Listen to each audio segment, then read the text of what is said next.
Check the back seat. All right, come here. Check the back seat. Gets in your head, right? Good. Because every year, dozens of children are forgotten in the backseat of a car by a parent or caregiver. All never thought it could happen to them. But with changes in routines, distractions, or a sleeping child, it can happen to anyone. Parked cars get hot, fast, and can be deadly. So get it in your head. Check the back seat. A message from NHTSA and the Ad Council.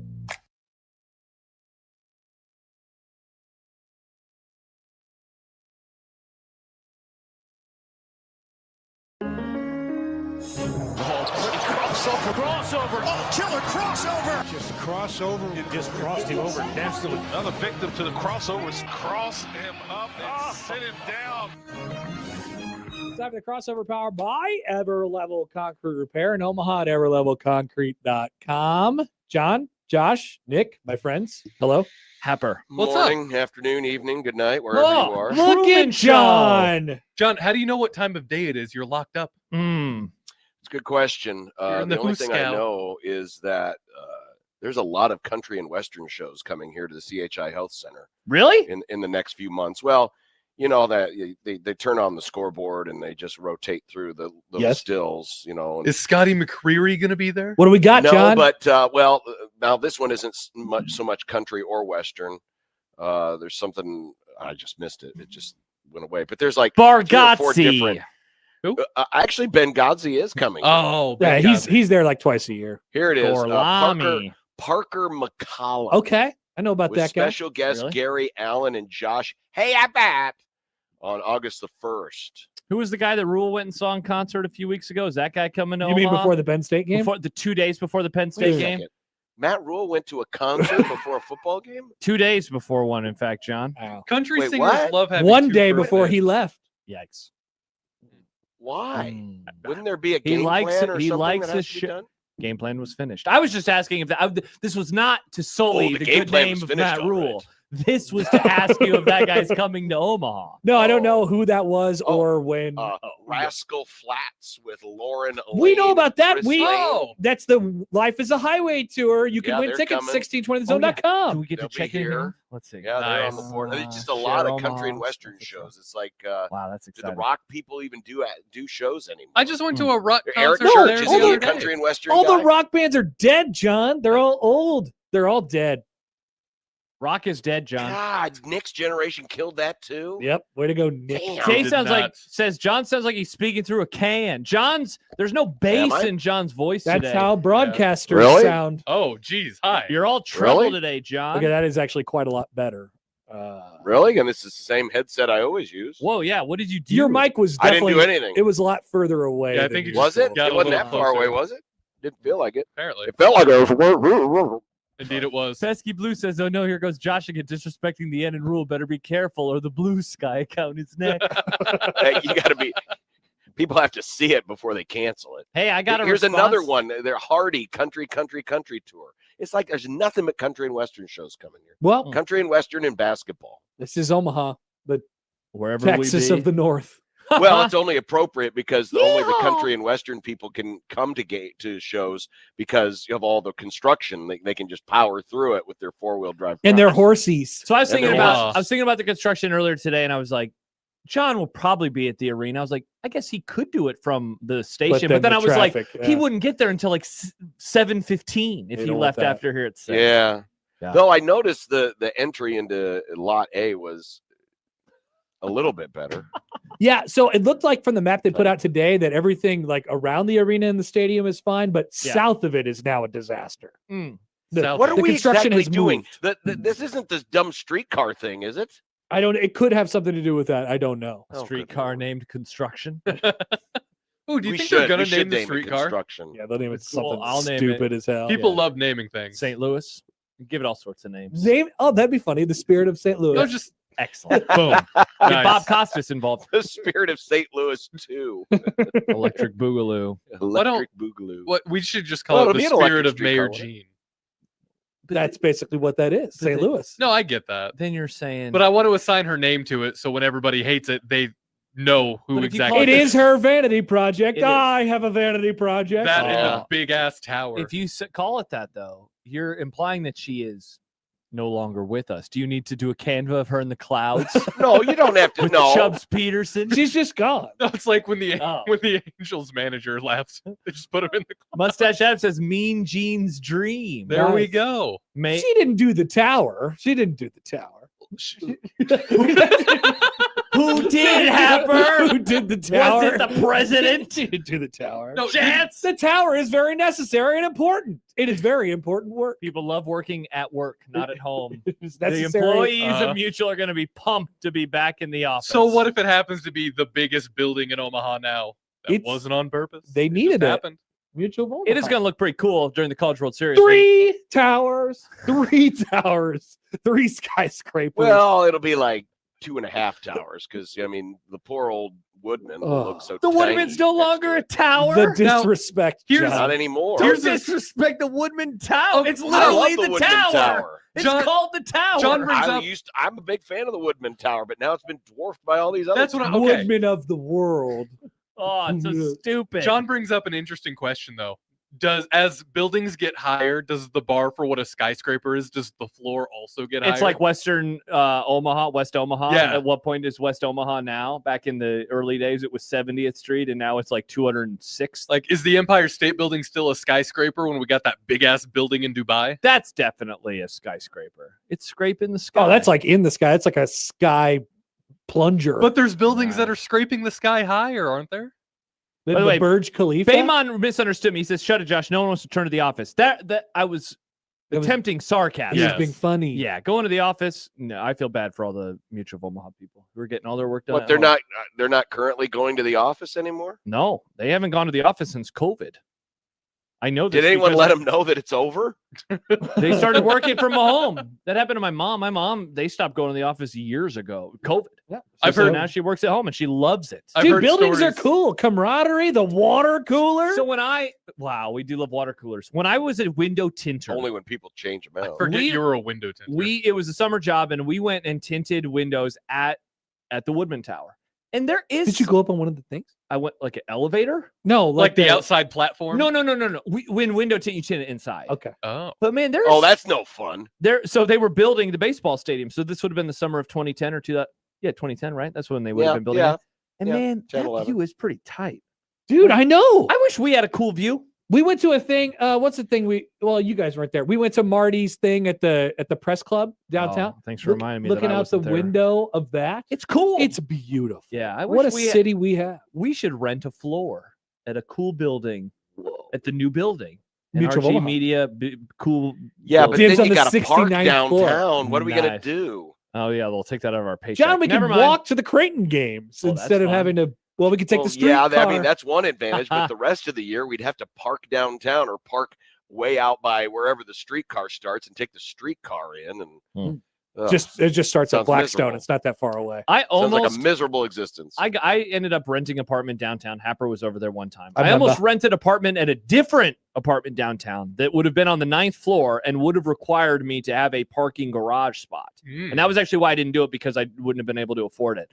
The view would have been sick, though. It was on the 9th floor of the Brandeis building. Have you ever been So, to the Brandeis have. building? Dude, that place is tight. I have. God, that would have been so cool. And I was love like buildings. 20 still for like a month. What's up with dudes in buildings, man? Yeah, it is. Buildings Were are there- cool. I love Were it. there like some leftover suits from the 40s? John, the painted gold? ceiling actually was the old ceiling. When Paige and I were in Chicago, we did the riverboat tour. Yeah. And it's just all about old buildings that kicked ass. Yeah. I loved it. We went to the God. Chicago Tribune building and they just have a bunch of stuff in the Would have been walls. sweet. Like, So you watch should it- love the Mutual of Omaha Tower, Nick. go to the building. I like Art Deco style. It's Art not Art Deco. Deco enough old for me. buildings. Art Deco is cool. Art Nick. Deco is cool as hell. That's a good take. They're Good like, take by let's build these intricate ass cool buildings and the stock market's gonna crash. Look, man, all the buildings that we Tight. built when this town came, like they're gone. They don't work anymore. That kind of pisses me off about this We place. don't have any old buildings anymore. We just tear everything down. That reminds me of how I've been but watching Death they by weren't. Lightning. They weren't structurally See, sound. Now I was looking That's at why something they're on- torn down. I was looking at something on Wikipedia the other day, though. How did I go down this rabbit hole? It was something about a period of history in England, and then my friend just read a book about one of the King Georges. I think the 5th. And so I was like, when was he the king? And it was like the 1300s. And I was like, wow, that's nuts. And then I stumbled upon this church that's in England that was built in the 1300s and is still around. It's amazing. It looks cool. Old buildings kick ass. Yeah. Shout out to old We have a buildings. couple of those in Omaha. I mean, the one. What's the oldest building we have in Omaha? Ooh. Oh, I don't know. It's not That castle, is church it? though, that's right across from Central on Dodge there. That is old. So that church, that door that's hanging up in the middle of the sky on that side, that's where the street used to be until they dug out Dodge Street several, a couple hundred years ago or whatever it was, whenever they dug it out. According to Google, the Bank of Florence is the oldest building in Omaha. Oh, okay. That's Built in That's what it 1855. says, yeah. Wow. The I used Florence to live Mill. I used to live. Oh, I've been to the Florence Mill. We went there for field trip one time. There's a log cabin in Bellevue that claims it was built in 1835. It was a fur trapper's log cabin. Stib says at least we have buildings. Nick's hometown just has rundown shacks and outhouses And horsies. Nope. They actually Apparently redid everything old in Omaha was named Florence. You got the Florence Mill. I you lived got in the Florence. Bank of Florence. Florence and the Machine. I went to Florence Elementary School. The Foxes. The Florence Foxes. Shout out to That's Florence, cool. man. I met my friend there, Kyle. Nice. Kyle, I hope you're doing well That's these it? days. I haven't talked to Kyle in 6 years. Is Kyle the Jeez, one some who's friend. I went to his wedding and I haven't spoken to him since. Is Kyle the guy you threw the slushy in the That car was with? Ryan. Ah, Ryan. Also haven't talked to that guy in more than 6 years. is it because of the slushy thing? Probably. I don't think he liked me very much anymore after the whole slushy situation. Can't believe that you did that. I mean, I wouldn't like you either. It's Throwing a slushie. I don't like him either. it's really weird to think that the oldest buildings in our country are still nowhere near the oldest buildings in like Germany or the UK. Wow, Oh, interesting. why That's Germany, Nick? There's old buildings in Germany, Happer. It's been around for a minute. Interesting. Any thoughts, Nick? Old buildings. Thoughts on are cool. Stonehenge? Is Stonehenge a Well, building? Stonehenge isn't a building. It's just Dumb a thing. debates. It could have been. Yeah, but I need a take. I don't care about old buildings. I like new buildings. New buildings are What? way cooler. They got nicer Oh. elevators. They got like glass everywhere. I like them. Old buildings suck. someone just spent time in Vegas where there's no such thing as an old building. Exactly. Also covered in glass. Happer, I think you just like Vegas. Covered in glass. That's a good album name. No, It dude, is. I've seen new buildings in like New York and Omaha. They're so much nicer. I never feel like I'm gonna die in that. I do like new buildings windows. I like how there's not cool air coming in Yes. or warm air in the Well, summer. New I hotels. like how new buildings there's actually like room because Thank you, John. Shout old out. buildings, Another point old for new buildings. buildings. They're like they were built for when people were the Tiny. tallest person on earth was like 5'3". Shane would have been a king back in the olden times. Yes, He could have led a country. There's something about the There's so much charm and the room in here. history of an old building, though. Walking down the same hallways. It's cool. I'm glad it Somebody exists. from But 50 years ago. I prefer the new ones. They all do smell the same. the clean ones, the nice clean. How do you feel about ones. stadiums? New stadiums are cool too. So you don't want to go to Fenway? I do love Fenway. Fenway's pretty sweet. I was at Fenway. It is tiny though. It's for tiny It's people. old as hell. And it's It in is. a It's for neighborhood. tiny I couldn't people. park there. I'm it was skinny horrific. and I'm still like, these seats are small. Yeah. You know? Yeah, the place is not made for Americans in 2025. Red Sox fans used to definitely. be tiny people. Yeah. It definitely is not made for that. Now they're fat, obnoxious Patriots fans. Yeah, shout out to new buildings, man. People do not give credit to new buildings anymore. Everybody always yeah. talks about old buildings. care about Rosenblatt. Everyone always talks about Rosenblatt. They Yeah. don't talk about TD Ameritrade. Yeah, I liked it. I like You know what? TD Ameritrade. I like the Chuck box. I'll care about the new buildings in 50 years when they're old buildings. That's Oh, crazy. wow. At You some won't even point then- appreciate them. Then they'll be old and decrepit, Well, and the they'll be elevators won't replaced. work. But then we'll have new buildings again. The elevators. Just think about how long the elevators will take in your Yeah. crap old building. God, they When do in take- 50 years at the Chuck box on the elevator that already is the slowest elevator in America, how long will that elevator take in 50 years? It will take you years to get up the steps. Have you ever been in one of those old steel cage elevators? Yeah, they're Those things are terrible. The hospital my mom used to work at in Manning had Whoa. one of those. old buildings. Wait, Terrifying. They had elevators in Manning. They had Yes, the internet- John. It's not a third world They had country. the internet and they had elevators. Well, what was the story about Lawrence No, the internet getting was an not of it. escalator for the Mm. first time, like when they built their stadium? Who? Lawrence, Kansas, the town of Lawrence, Kansas. Oh wow, I don't know. Their about first escalator in that town was when they just redid their stadium, like this year. This. Wait, They've never had an escalator in their They didn't town. need them. No. Yeah. Proudhon No would have point. loved that I was place. just gonna say I'm on an escalator. Are you scared, bitch? You had a lot of Kansas people just standing there going, "These steps are moving. I don't know Oh, if I'm yeah. safe Yeah, to they're like, walk on get here." this. John says I thought we bombed all the buildings in Germany during the unpleasantness. Oh, that's true. Yeah, We did get rid of a lot of old buildings then. a lot of old buildings in Europe went Bye-bye. making space for all the new buildings. Yep. That is Which are true. To be fair, I think any new building in Berlin is good. Mm. Can we talk about the conversation we were having Yes. right before What were we talking Oh, no. about? podcast? Oh, it's time to play our game. John, what do you think we were talking about before we went on? Well, I just yeah. kind of gave it away. Yeah. What did you say? Podcast? Something about Podcast, a specific podcast. John's listening to Specific- DMX. podcast. Give Yeah. it to you. Yeah, they've just turned on the music. I'm not sure why. Oh, wow. It is that song, too.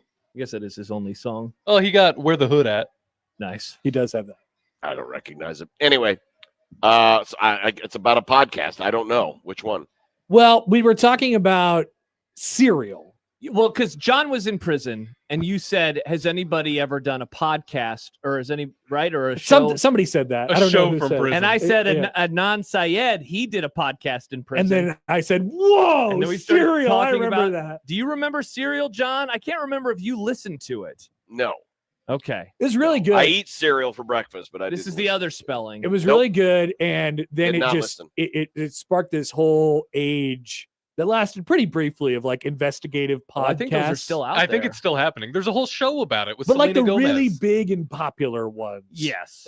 they all got listened through right away. Yeah. It was a great It's time. about this guy, Adnan Syed, who did or did not murder, I think, his classmate in Yeah. Baltimore in the late 90s. And so remember Sarah Koenig, that was her name. She had a great voice. MailChimp. These Yeah. episodes are brought to you by MailChimp. Oh my god. Yeah. MailChimp This is still around. You have such great recall. I want to go listen to Serial now. Stib says it. God, Serial it rocks. was awesome. Schaefer was the one who was like, "Hey, you should check out this podcast called Serial." So I was like, "All right, I'll check it out." And I was, oh my gosh. when do we think that this was released? 2014? It was my first year on the air with John Bishop. Was it 20? I thought it would have been sooner than 2014.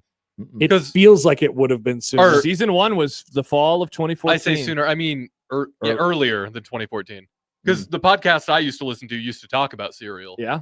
And I remember being younger, I guess. Wow, Stibbs might have had the name of the murder. Oh person. yeah, and I also listened to S Town. Did you listen to S-Town. S- Oh, that was awesome. S-Town? What The was that guy, guy's bit? the guy was Oh, something happened with that guy. he That was guy a crazy guy. That guy was a freak. If I I'm remember right. unfamiliar with any of these. Hey Min Lee, Stibbs. He got it pretty close. He said, "Hey Lin Me." Oh wow, he did nail it. Yeah. Oh man, I highly recommend it. It's really, really good. October 3rd, 2014 is when it premiered. Wow. The wild part was it got huge Mhm. over the course of those like months to the point where it went longer. They did more episodes than they were originally planning on because then they started getting new evidence. Mhm. And eventually, spoiler alert, Anand got released from prison. So the story on S Town was this guy named John Alabama? John B. Macklemore. Macklemore? All right. RIP. So Where did he live? Does it say? Woodstock, Alabama. Mm. And then I think, well, I don't want to spoil it because I think they told you the end of the story and Yeah. then kind of went back and retraced the steps. It says the guy with a clock was a clockmaker. Wasn't he a watch? A yeah, watch? he made a bunch of random things. Oh man. And but the end of his story is fascinating. Yeah. Yeah. Now I want to go back and listen to that one because I don't remember the ending. I just remember being kind of blown away by it. Yeah. Then the other podcast that I remember kind of in this vein was the one who is the dance guy that everybody always made fun of who wore the leotards. What was that man's name with the curly hair? John, from your era. Oh, Richard Simmons. Richard Yeah, Simmons. The Yeah. there was fitness guy. It was like Finding Richard Simmons or Yeah. Where is Richard Simmons? Do you remember Yeah, he that kind of podcast? disappeared. Yeah, so this guy did a whole podcast about it. What a comment from a commenter. Watching John Bishop slowly die during this conversation is sad. Sorry, John. We won't talk about podcasts. All right, no anymore. more No, go podcast. ahead. I'm fine. That's from Fine. Kevin Kugler 1228. Who could that be? I That's like wonder a who. It's a random. That's name. not his well, birthday. No, it's his birth year, 1228. That's the year that church was built in Europe. Yep, he predates the church. Right Wow, after that's the exciting. Magna Carta. Wow, that's exciting. Where is Richard Simmons? Thank you, Stibbs. Yeah, that's actually Kevin's middle name, Kevin Magna Carta Kugler. Mm. We need to really celebrate this new idea, idea of freedom and governments. Wow. governments. Shout out to you, Kevin. Magna Carta, Kevin Magna Carta Kugler. older than a lot of buildings in the U.S. Wow. Yeah, somebody just tweeted at us and said, in America, 100 years is a long time. In Europe, 100 miles is a long way. Oh, I know. Wow. That's crazy to think about. Meanwhile, 100 miles for us, like, okay. I'll drive 100 miles right now. I mean, that's John does it every round day. trip well, not every day. Oh, Most of it. soccer. Europeans cannot literally comprehend how big the states are. Yeah. They're like, oh, you've never been to another country. We go to France for a holiday. Yeah. It's like, well, that's like a 20-minute train ride for you wish we called it holiday instead of I kind of like holiday. vacation? Yeah, holiday's fun. What are things from Europe that you wish we could say and do? Tube. Do you like tube? What's that mean? Oh, television? No. What about go to the Well, loo? they call the tube like the subway. Oh, I got to Oh, go okay. empty myself in No, the loo. tube, not tube. Yeah, well, they pronounce They it pronounce tube, it tube. John. I've never heard that. I've always Have you called it ever heard an tube. English person? A lot? John, you should listen to more Formula One. Cereal. or No, Zero. I'm good. I was I going to say don't- Oasis. I don't think that I want Champagne to. supernova. I'm not in the jealous of the sky. British. Not jealous of the British. No. Wow, is that a hot take alert? I'm not jealous of the I'm British. not jealous of the Nah, British. Their teeth are kind of nasty. Yeah, I'm Their good. food looks like garbage. I'd Haggis. like to go visit maybe a couple times. That seems like I of think all the- haggis is Scotland. Of all the okay, Yes. all the European Yes. countries, like okay, I'd rather go to other places. Italy is number one on my list. Oh, Hundo. interesting. Hundo. Why Italy, Josh? because their food. Mm. What is this? What are you? Not their implying? history. No, the food. He's talking A about lot of Mr. history M. in Italy. Mr. M. No, at least I didn't say Germany. Man. Mr. M. My family in Sweden. I'd like to go visit my family in Sweden.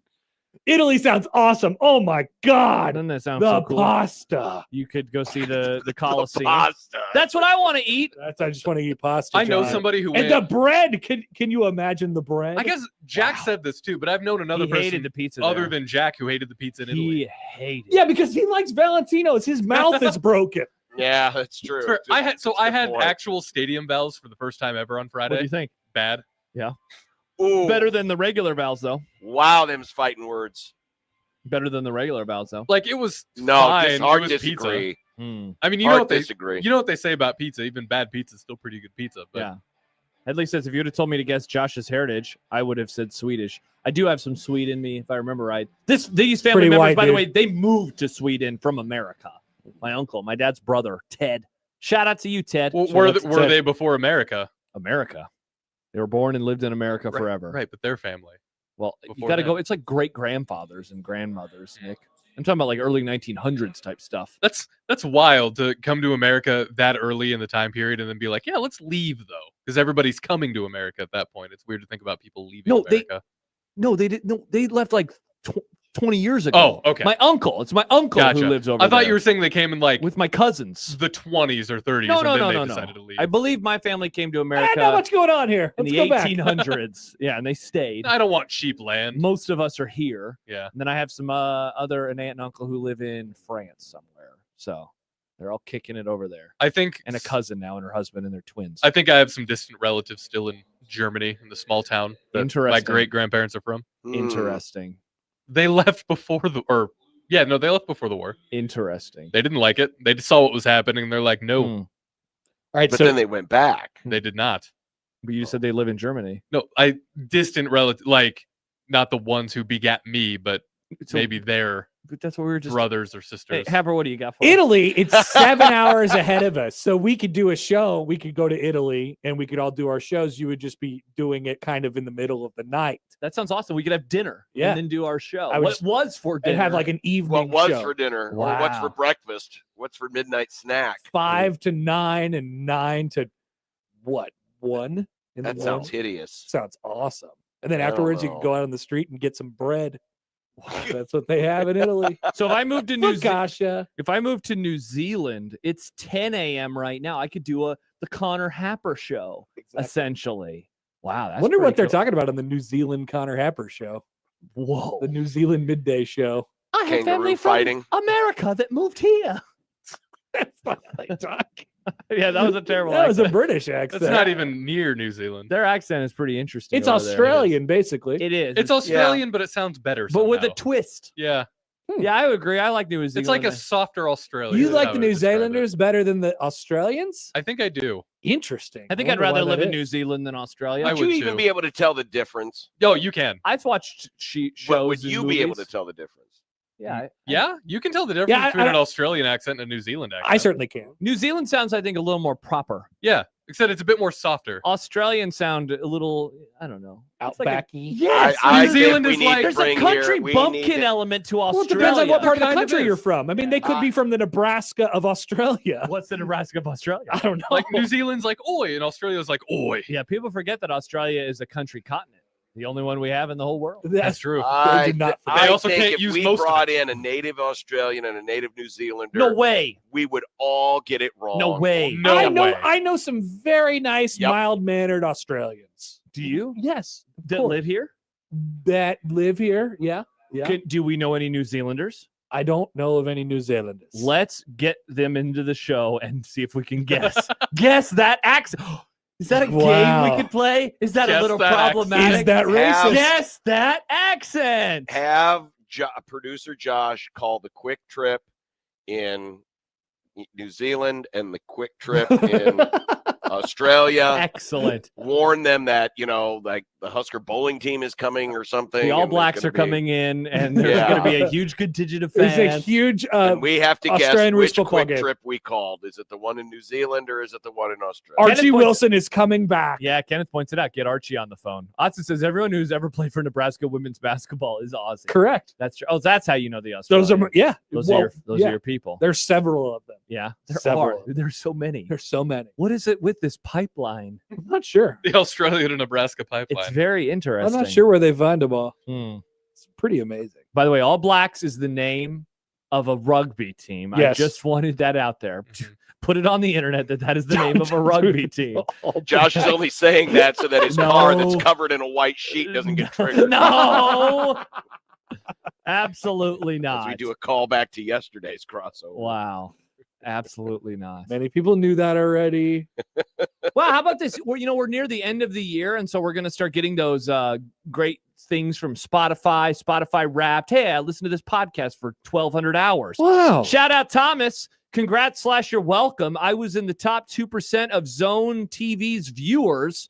This is between Unsportsmanlike Conduct and Connor shows mostly too. Nice. And the morning show.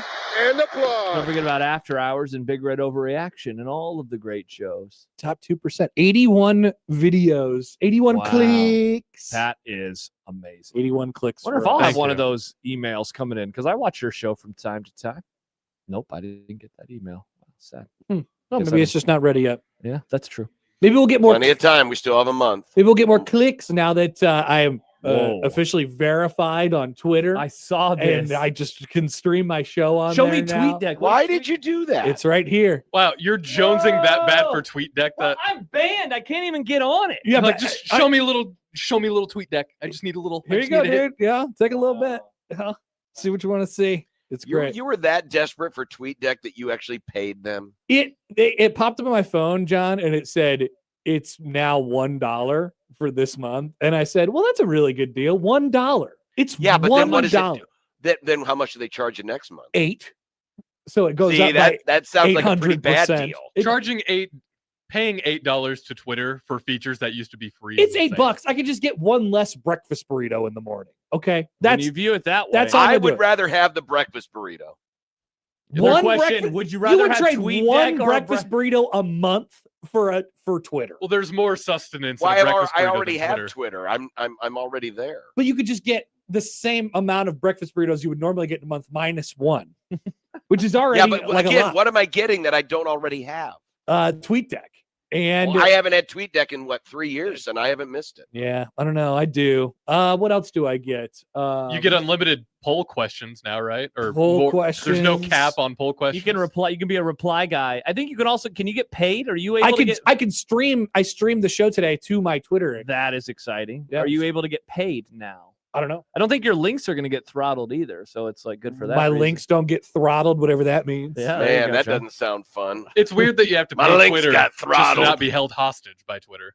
No, I get it. I get it. And I'm a total sellout, like whatever. But, you know, I don't know. I like Greg it. and Lincoln says, there's a guy who has old TweetDeck out on the internet for free. Josh should know this. Greg, I know we know it. about that guy. Now, my burner is using it, but I am unable to do anything with my account. Yep. We used it forever and ever and ever, and then they suspended all of us. Correct. And then Josh went back and he used it again. And I still don't and think then that's what happened. Banned. I think somebody called. I think somebody was like, "This guy's a real jerk on Twitter about Nebraska athletics. You need to ban him, sir." That can't be right. I have no idea. Nobody did that to you, Josh. People love you. Yeah, they do. They hate you now. I don't get it. Maybe it was McAfee.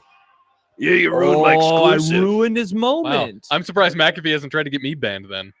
I talk him all the time. Yeah, but you didn't Yeah, ruin but his moment. You didn't ruin the moment. Mm-hmm.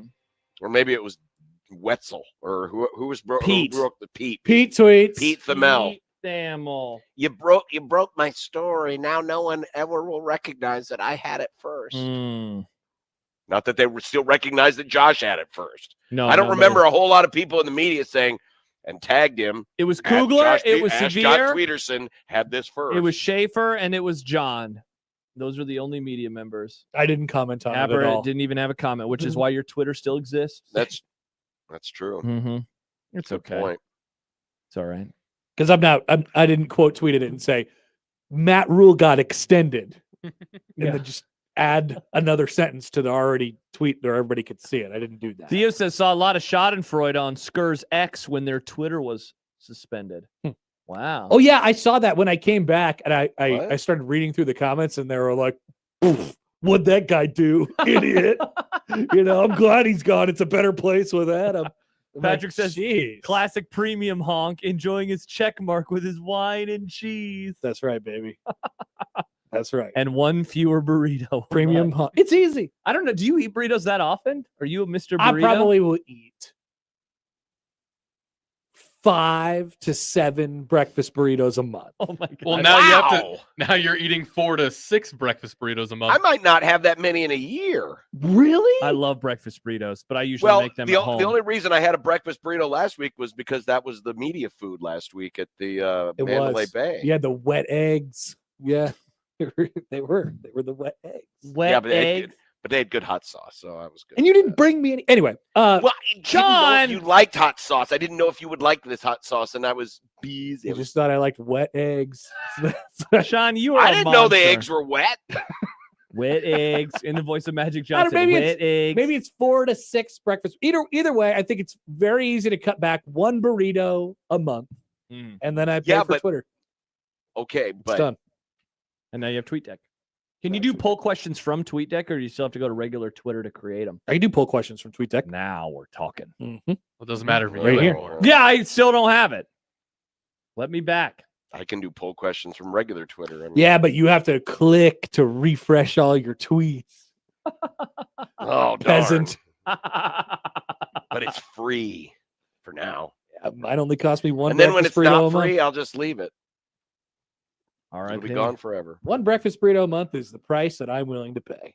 People are commenting on the number of breakfast burritos you eat. And for this month, it's like $1. It's $1. So that's not even a breakfast. It's like an eighth burrito. of a breakfast burrito. Yeah, that's like a piece of or cheese, or a sixth of a breakfast burrito or something.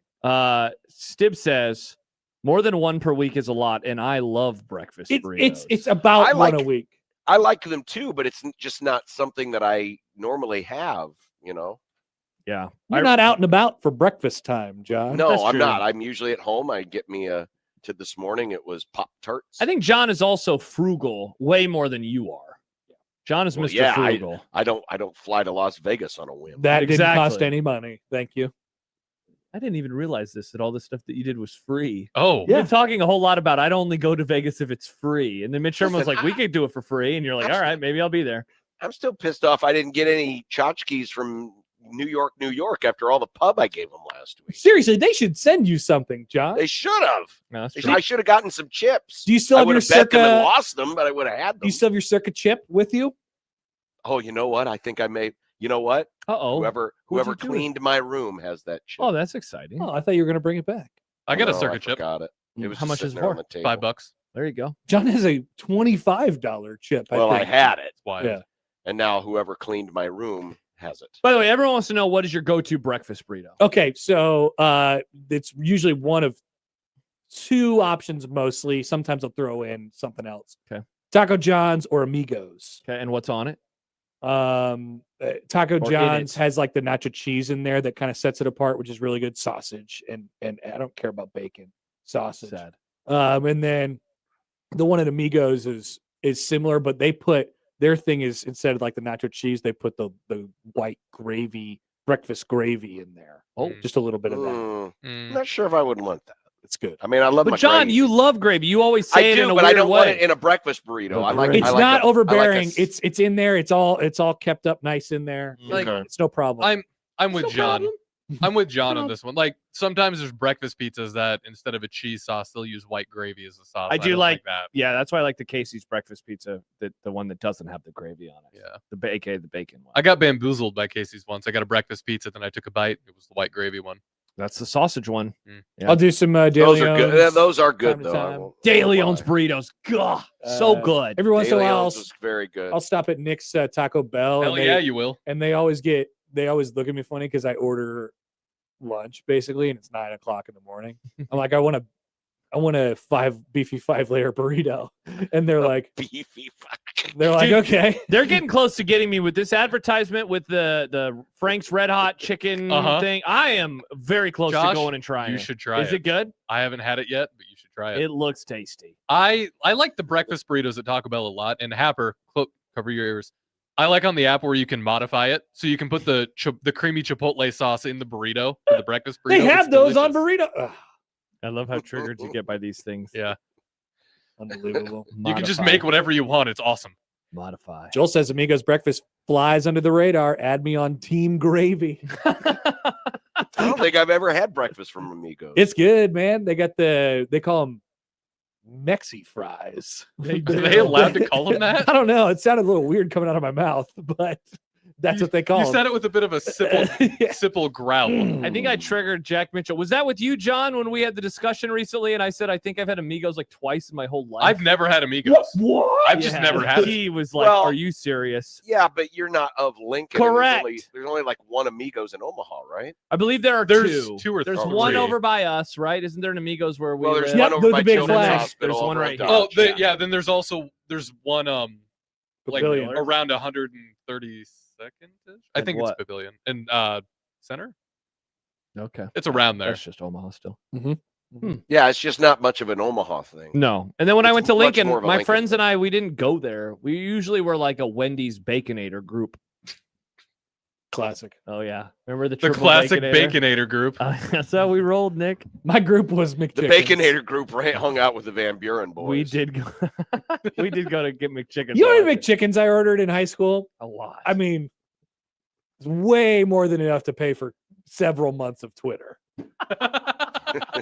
That's back when McChickens were like If 89 I would cents. have gone back dude. and retroactively deleted those McChickens, I would have had so much Twitter money Wow. to use. I liked it when they had the spicy ones that were available. Oh, Those were good. God, Those weren't bad. I would always order them without lettuce or mayonnaise, so it's just pickles and chicken. I've always wondered though exactly how much actual meat is in a McChicken. Nah, who that's cares? Those okay. Because are it the doesn't feel questions like to there's a lot ask. of actual meat there. Nah, it's a chicken, John, and a little bit of Mick. That's A lot why of it's Mick, not much chicken. People are telling me about Abelardo's. I know about Abelardo's. good. okay? Arrows. I go to Abelardo's sometimes too. I view De Leon's and Abelardo's as the same thing, and I know people are going to be like, There's an Abelardo's over by Monolithic. I've been there many times. Us too. I like De Leon's breakfast burritos a little De more. Leon's. De Leon. De Leon. A little way. It's into like it. Ponce De de Leon. Leon. Yeah, I guess. Yeah, There's French Nick. I think got a little French in me. Wow, Stibbs hates Amigos. My lord, the rest of their menu is horrible and way overrated. Oh, now, Stibbs come hates on. friends. Go tweet that at Jack Mitchell, Stibbs. Come on. Crab Rangoon burritos during Lent are, Yeah. they're good. It'll be Lent season pretty soon. It will be. Start the countdown, Nick. It will be. I don't like the Do a concept of countdown to crab Lent. rangoon burritos. Yeah, I know. It sounds insane. I'm not a but gooner though. I don't like crab He rangoon. doesn't goon. Wait, isn't that? Did you read the article about gooning? You know what that means. I know you know I'm what just that saying means. I don't like crab I rangoon. know. I'm not a gooner. All right, Nick He knows, knows about what it. that means. The Goon Squad. Wow, bunch of freaks. This is getting We don't weirder kink all the shame, though. time. I have All to right. go. I have to go. Okay, Oh, bye. Great crossover. I have a Yeah. haircut. We gotta go. Wait, you got a haircut? I have to go get a haircut. What's so funny about that? What guys? hair? His beard. He has face hair, John. I have hair. I have hair. I mean, no. There's That's a razor in the shower. See, I could be saving you a whole lot more money. I have a beard trim. You know, it's the Kenneth whole thing. You don't get it. Goose You in don't the have a chat beard stand trimmer. Silly. All right, to the- go. Crossover was powered by Everlevel Concrete Repair in Omaha, everlevelconcrete.com. Yeah. We'll let Connor go get his hair cut, and we'll be back on 1620 The Zone.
Unsportsmanlike conduct on 1620 The Zone.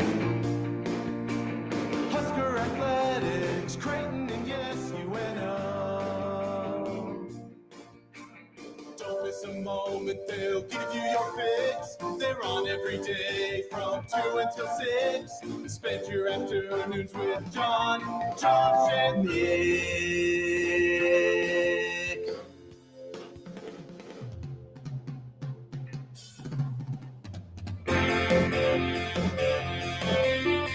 John, Josh, and Nick.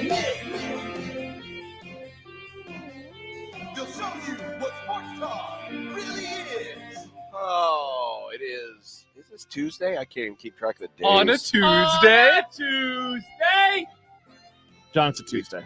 We don't do that anymore, though. Well, we just did. Suck it, John. Yeah, John. Unsportsmanlike conduct on 1620 The Zone. Husker Athletics, Creighton, and yes, UNO. When you're in your jail cell, you kind of lose track of the days. You just keep track on a wall and just mark off little tally marks. So that's how it works. But welcome, everyone, to The Grum, brought to you by Union Bank and Trust, where your money has people. John, Josh, and Nick.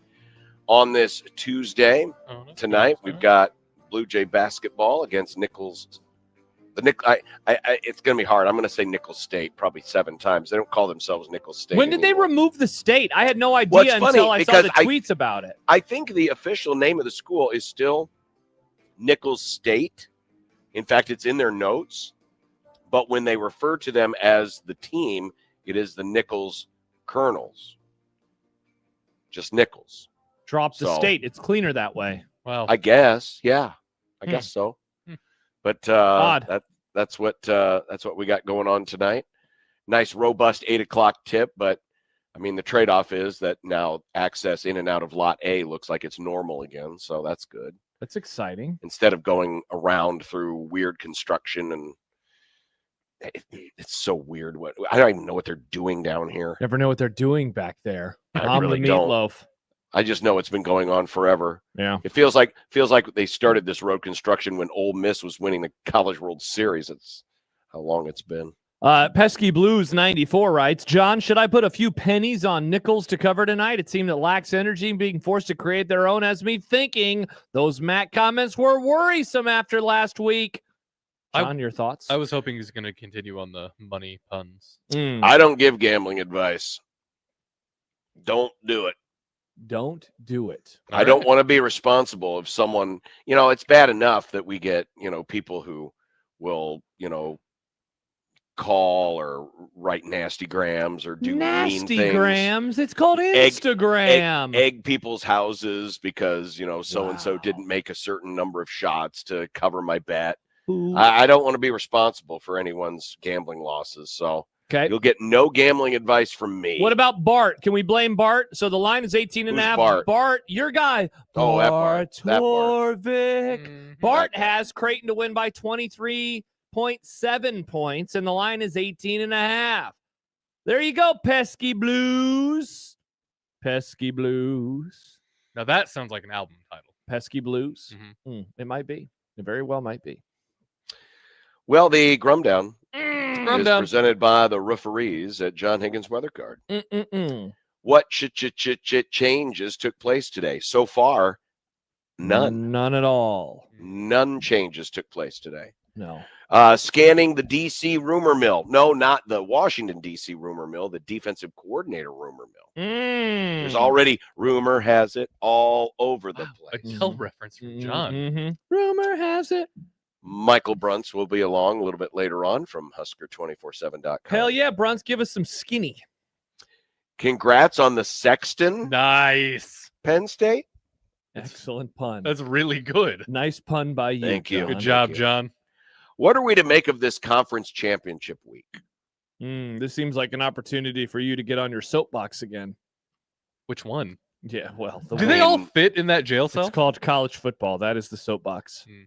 I mean, I don't know what to make of this week. NFL top and bottom fives. Ooh, Woo! 75% of the way through the regular season, basically. Wow. I'm That's the surprised you first- said that. Yeah, look how excited you are. Wow. Oh, we're 75% of the way there. We're almost done. Just acknowledging the passage of time, boys. That's how it works. John mentioned Ole Miss Oh. baseball, and you got excited for No, college. That's what it I was. did Let's not. That's what it No. was. I'm dreaming of longer days I- where You wanna- the sun sets after 9 again. You want to come Yeah. over to my place and we can watch Hawaii play baseball at like 2 p.m. or Oh 2 a.m.? my gosh, no. Why not? Not one time. They have a beautiful baseball field. I'm sure it's great. Back to the Grum Down, please. This evening will bring us our penultimate CFP survey.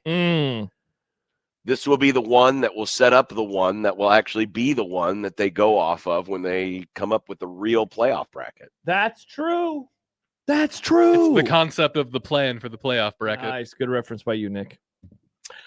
Steve Sipple will be along with Husker Online. Oh, nice get, Nick. Thank you. And the Jays are seeking a colonel. Sean is on one today. Uh-huh. Nice. What's up with all these puns, John? I like it. It's all the cough medicine. You That's sick? what it is. Are you a sickly man, John? Yeah, I told you. He's not in jail. He's in quarantine. I picked up something in Las Vegas. Yeah, it's called Las Vegas flu. Yeah. You know what though?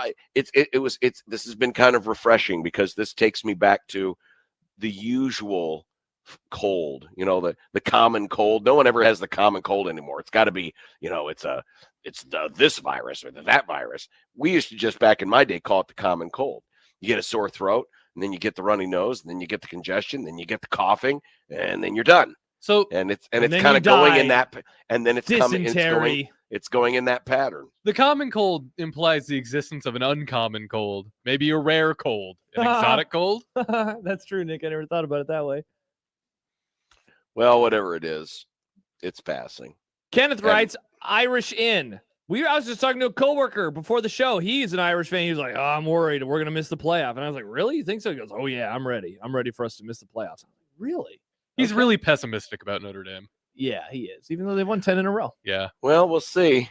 We will see. We will indeed, John. Man, there's going to be some triggered folks when it comes to that because His name is John Bishop. No. I mean, personally, you know me. I'm a Marcus Freeman guy. Like my Marcus Freeman. I'm no Miami fan, but I mean, if you want to be consistent, if you want to have logic behind what you want to do, and if you want to keep allowing folks to or having folks schedule these types of games, I'm just afraid that this year's playoff. Oh, by the way, one of the other things that wasn't on the Grum Down that I'm sure we'll have is the hot take market. Oh, yeah. I got Yes. some hot, spicy takes. But one of my biggest fears is that one of the lessons we get from this year's playoff, because every playoff's got to teach us a lesson, right? Oh, you shouldn't do this or you shouldn't do that. I have a bad feeling that this year's lesson that folks will take away from the playoff is, yeah, we don't need to schedule those non-conference games anymore. We can just play, 3 patty cake teams and call it good, and we'll be just fine. But, John, if the conferences are mandating it, the schools can't stop even if they wanted to because the leagues are forcing them to play. Well, those I seem to remember when Jim Delaney mandated it, and then it kind of disappeared after like a year. So I don't know if that mandate, the mandates, it's not like it almost is too bad. It's not like the Constitution. You know how, the process of amending the Constitution takes a lot of work. It's called amendments. Yeah. Yeah. But it takes a lot of work. You got to get, so much representation from across the country, and the states have to ratify it, and the Congress. Yeah. Under normal circumstances, that's what should happen. That's what does happen. But when it comes to these mandates, yeah, it makes for a great announcement. You can stick it in a press release, and then 12 months later, you can say, we're not doing that anymore, or just not even acknowledge it, and then it just disappears. Do you want to put this on the list, John? Of what? That you don't think that this is going to happen, that they're not going to follow through? That's kind of a long-term list item, but I don't have a long-term list. We'll save it for the super hot take market. How's that sound? Sounds great to me. We'll save it for the super hot take market. If you would like to contact the Grum via the telephone, whether it is as a telephone, which is what they were invented for, but they don't really work that well. You just complain about everything. I'm not complaining. I'm just stating fact. Do you think You can use it, or you can use it to text, which is what most people use it for. You think when people You can use the same number. That's how convenient we are. It's pretty sweet. 402-951-1620. It's the Prairie Flower Casino Zone hotline. Do you think that when the phone was invented, the people who were staunch on the telegraph were like, you should only communicate with dashes and dots, talking to somebody? Maybe they did, Nick. Every new piece of technology, everybody's always triggered by and worried about the future. Yeah, well, for sure. but John, did you like the phone? No, but the telegraph and the telephone are two different things. This device here can do many different things. The telegraph couldn't work as a telephone and vice versa. It didn't have apps, Nick. You couldn't get on Twitter. You had no apps. When we used to have the phone that was Twitter won't attached let me to on. the wall, I couldn't download, my Southwest Airlines app. I'd actually call Southwest Airlines. Oh, calling an airline? God, that sounds like hell. That sounds like It the was. worst. Yeah, that was does terrible. That sounds awful. That's why we never flew anywhere. We always drove. What else was I going to say? Oh, we've Equitable Bank inbox. The Equitable Bank Zone inbox. J-Tech Instruction Zone Twitter feed. Equitable Bank inbox. John at 1620thezone.com. Josh at 1620thezone.com. The YouTube comment section. YouTube. It's all there. It's all there. Also, look at our videos also on our YouTube. Oh, everything is there on YouTube. Leave a like, leave a comment, subscribe. Turn on Yesterday was a very contentious day in the old YouTube comment section. A lot of angry people. Every day is going to be contentious, John. Yeah, but yesterday seemed a bit more because people are triggered. The season sucked. It went to hell. Nebraska lost to Iowa again. Oh, see? Thanks for reminding us, Nick. Everyone's in a bad mood, John. It's cold outside. Only Michael Severe likes his garbage. Everyone else is sad. They missed it. Actually wasn't that bad. See, we've already gotten to that point where days like today, because it's not windy, you're like, this wasn't so bad. It wasn't. You're right. I went for a run, and I was like, the wind isn't blowing hard today. Yeah, it was fine this morning. Plus, it was the wife sunny. texted me and said, hey, I feel better today because she went for a walk. She was able to go for a walk. Whoa. Because Walking's in Lincoln, good for the heart. in Lincoln, they clear the walking paths before they clear the streets. But hey, at least you got to go for a walk. Mm-hmm. So, maybe they got new snowplows, but they're only sidewalk size snowplows. Oh, we got the wrong side. that would be on Amazon. That would be just like the city of Lincoln. I forgot the sizing is different in the other countries. Yeah, it would be just like European street size snowplows. They're like, oh, that'll work in America. Wrong. It's only for the sidewalks. It's a French 2X. Damn it. When we continue, we will continue in our quest to figure out how to square away the 2025 Nebraska season. I did want to get to some other stats that we had and pick up on some rumors. Nebraska needs a new defensive coordinator. I love rumors. So we will do all of those things and more. Thanks for being with us today. Glad you could be here. Glad you decided to spend some of your day here. Hell yeah. And maybe go outside and take a walk on this very nice spring-like winter day. Wow, it's already spring-like. This is nuts. Well, we're just adjusting. Trying to up the mood. That's true. Early spring comes earlier every year. We're just trying to up the mood here. So glad you could take us along with you on 1620 The Zone.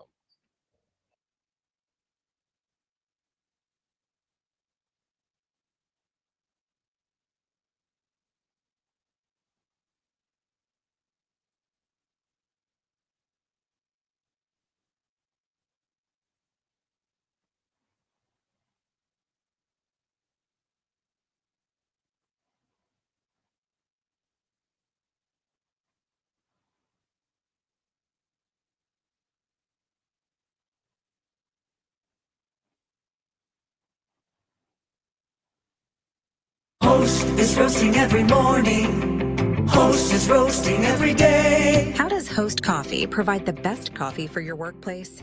By finding the richest and most robust coffee beans from all around the world and bringing them to our Nebraska roastery, where your coffee is roasted fresh and delivered straight to you. Proudly serving Nebraska since 1972. Host Coffee is always roasting something good for you.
Got a whole lot of online contests at 1620thezone.com. You can win tickets to see Blue Collar Boxing this month at Baxter Arena, Steel Panther, their 15th anniversary tour, or Rascal Flatts, who's going to be playing here at the CHI Health Center next month for the Life is Highway tour. Check out 1620thezone.com for all the information on our online contests.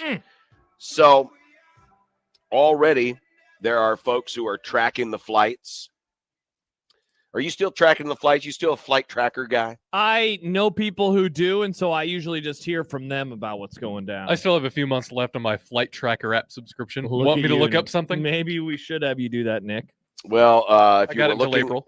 If you were looking at it yesterday, the sleuths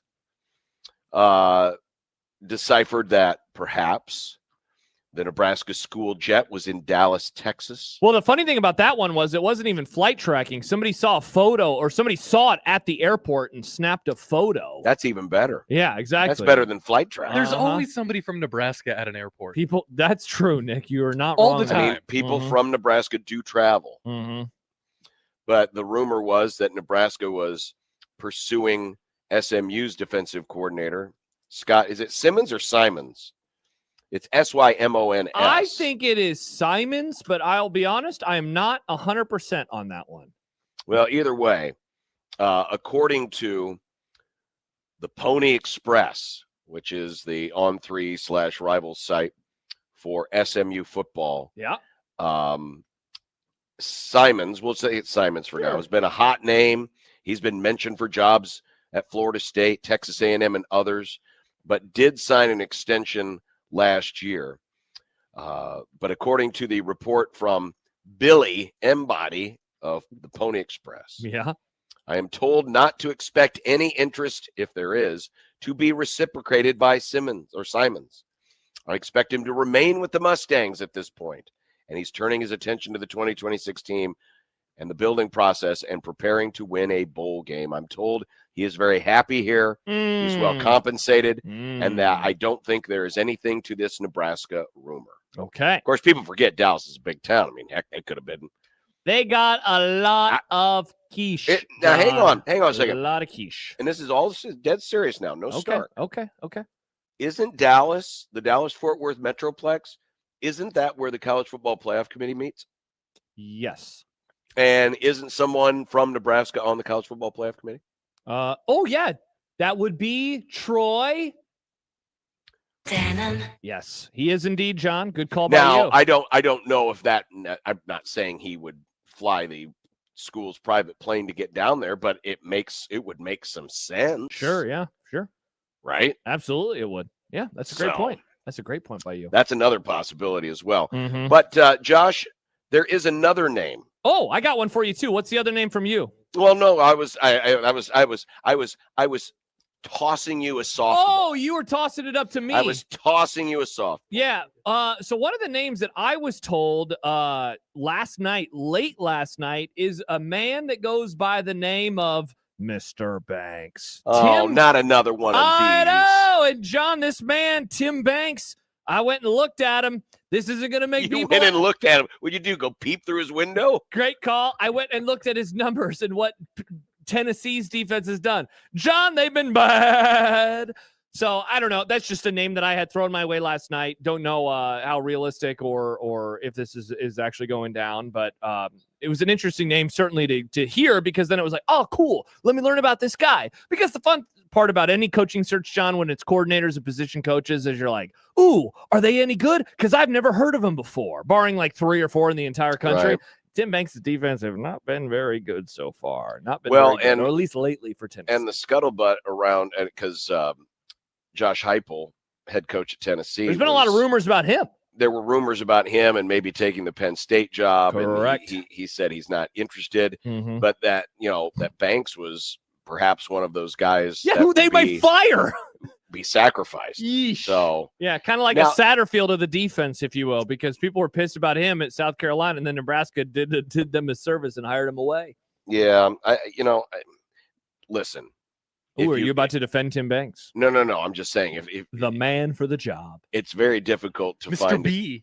very difficult in this day and age to find any coach who hasn't been fired at least once in their career. So just because they were let go at one place doesn't necessarily mean it's bad for their next stop. Yeah. Right? Thank God an NRG media never viewed me that way. I was fired by Outback Steakhouse in high school, but they viewed me as an up-and-comer. Throw a slush at the maitre d'? No, were you talking in a New Zealand accent? No, I didn't go to work, but my friend was supposed to work for me that day. Kyle, the one I haven't talked to in 6 years. Oh, interesting. But he didn't go in, and they blamed me because we didn't sign the sheet or whatever. Anyway, yeah, you're right, John. The worst part is you don't want to hire a guy who just got fired. Like literally just got fired. That would be a bummer. The other names that are coming up, we got a text. I don't think we brought this man up yesterday beyond in passing. Let's talk about Jim Leonard for 5 seconds because a texter from the 402 asks, is Jim... Yeah. Now, he's spelled it Lionheart. Lionheart? Now, I don't know a Jim Lionheart. What in the world? But I can tell you about Jim Leonard. Jim Lionheart. So Jim Leonard is in the NFL right now. He's coaching with the Denver Broncos. The thing that is fascinating about him, of course, is it seems like, or it has seemed like over the years, John, that he has wanted to be a college football head coach. Of course, he was up for the Wisconsin gig a few years ago. We all were making the jokes that once Luke Fickell was fired this year, that Jim Leonard was going to be the next man hired and continue their arc of Nebraska 20 years ago. Jim Leonard would be the Bo Pelini hire, but they decided to bring Fickell back, so they will not be firing him, at least not this year. So Jim Leonard, he is making, if I remember right, it is under $1 million. So certainly Nebraska, here it is, a 1 year, this is his NFL salary. Here it is, $985,000. So he's making under $1 million, which certainly Nebraska could afford for a defensive coordinator. That would very much be in the budget. But does he want to come back to college football? That is the biggest question that I would have. And does he want to come back to college football to not be a head coach? Another, in my opinion, phenomenal question to ask. And so I don't know. I mean, it's like him, John. Who are the big names that everybody keeps throwing out? It's Jim Leonard. It's Justin Wilcox. Justin Wilcox. And is that it? Are those like the two kind of heavy hitters that people are bringing up? Because then I can give you other names like Jeff Collins. Mitch Sherman mentioned that name yesterday. That was a name that I had heard yesterday as well, just to keep an eye on because of relationships prior or things that Matt Rule has done in the past. And Ryan Walters' name gets thrown out. And Ryan Walters is now with Washington, so he'd be staying inside of the conference. Trent Bray, if you want to go back down that road. I guess so. Yeah, he was just a head coach at Oregon State, and he would have. Nebraska those are ties. certainly. But it's interesting because we had this conversation yesterday with Michael in the happy hour. Yeah, and I thought it was very interesting. Michael seems to be convinced that Matt Rule is not going to leave his comfort zone when it comes to whoever he hires at this position. That whoever it is, it's going to be. It's someone that could very well likely have ties to what to previous having worked with Matt Rule. Or just someone who's been from that lineage. Mm-hmm. And my question is, if you're wanting to make change, you're wanting to make actual change. You don't do that. You don't do that. You go do a out, Tony White-like hire. Well, exactly. You go out and you find somebody who you believe philosophically. I mean, sure, you have a right as a coach, as any boss, to find people who are aligned with you philosophically. But it doesn't necessarily mean that all of their tactics necessarily jibe with all of yours, right? Mm-hmm. As long as you have the same principles. Hey, we want to be this kind of a defense. We want to stop the run first. We want to, reestablish the line of scrimmage. We want to force a lot of turnovers, whatever parameters you want to set on this position. And you go out and you try to find someone who is good at doing all of those things. And kind of the conversation we got into yesterday is, well, if you're bringing in a new DC, do you want that defensive coordinator to also be able to pick their line coach, their linebackers coach, their outside linebackers coach, their secondary coach, whatever position groups, however it is you want to divvy them up. And, the kind of, I don't want to say it was an argument, but the conversation that we were having, Michael made it sound like, no, Matt Rule's not going to want to do that. Well, then are you actually changing anything? Sure. It's a great question. I think if listen, you're going to be on your third defensive coordinator in 4 seasons. Mm-hmm. I know he just signed a new deal, and I know he's locked in for a while, and I know Nebraska's on the hook for a whole lot of money. But when you are going on your third defensive coordinator in 4 seasons, you want to make sure that this hire hits a home run. Mm-hmm. You want to make sure that this hire does exactly what it is you want this hire to do. Mm-hmm. You want this defense to hum. You want this defense to get better. You want this defense to keep you away from being another 7-5 football team. Because the move yesterday signified to me in very loud terms that we did not attain the level of success we thought we were capable of. Yeah. That we fell short. Now, I'm sure there may be some spinning to some degree, and some people might already be doing it. Hey, 7-5 was better than 6-6 last year. Fine, whatever. But I guarantee you the way Matt Rule was talking during this offseason, the way he was hyping up his own year 3 stuff, the way, he was tweeting out things about, people have been profiting off of negativity and despair for far too long. He was expecting bigger things, and they didn't get to bigger things. So he's going to go out and make a move. And John, well, you know it can't be a bold move if you're just going to go out and hire another yes man. Yeah, and I would agree with you there. I think also, like, for anyone who thinks that they don't view this season as a failure, I would just say pay attention over the next month, because this is certainly not going to be the last coach that is no longer with the program. If I was setting like a total right now of coaches beyond what just happened, so with it counts at 1, I would set the number, counting that coach, at 4.5 is what I would be looking at in terms of number of coaches that are going to be replaced. And I wouldn't be surprised if the offensive coordinator moves on. Like, I wouldn't be surprised about that if there are 2 new coordinators on the staff next year. So it's just something to pay attention to. Hokey Skir says, I've heard Jim Knowles' name thrown in there. That's another one. Could call Hokey Skir. I believe Mitch Sherman brought him up with Connor Happer this morning, because in theory, Jim Knowles doesn't have a job right now. I mean, I guess he's still on the staff as Penn State gets ready for whatever the bowl game is that they will be attending, probably the Pinstripe Bowl. That situation did not go very well for Knowles, and he has been an incredible coordinator in his time in college football. Of course, he really got on the scene a few years ago with Oklahoma State. Then he joined Ohio State, went and won a national championship last year, was supposed to be like a huge key to them taking that final step forward this year. It, of course, was not the case. But that would be a home run. Now, that would not be cheap. Jim Knowles' salary, if I remember right, John, I'm going to look it up, but I think it was north of, $3.1 million. Ooh, boy. That's what Penn State paid. So, like that, if you bring in Knowles, like, shout out to you, that's going to cost you. That's going to cost you quite a bit of money. But I could not echo what you said more. If it's just the old pals, the old friend group again, I just don't think that that's the answer. I think you want to shake things up. I think you want something different. I think you want a Tony White-like move. I don't think this is not a time to have fun with experiments again. No, absolutely not. It's not time to go back to the lab and experiment with something different. Oh, here's a guy who used to be in the NFL, so let's make him a coordinator. Yeah. And isn't it so interesting how, like, I think Mitch, speaking of Mitch again, he wrote about this in his story that went up yesterday on The Athletic. Like, the defense was what it was in 2023.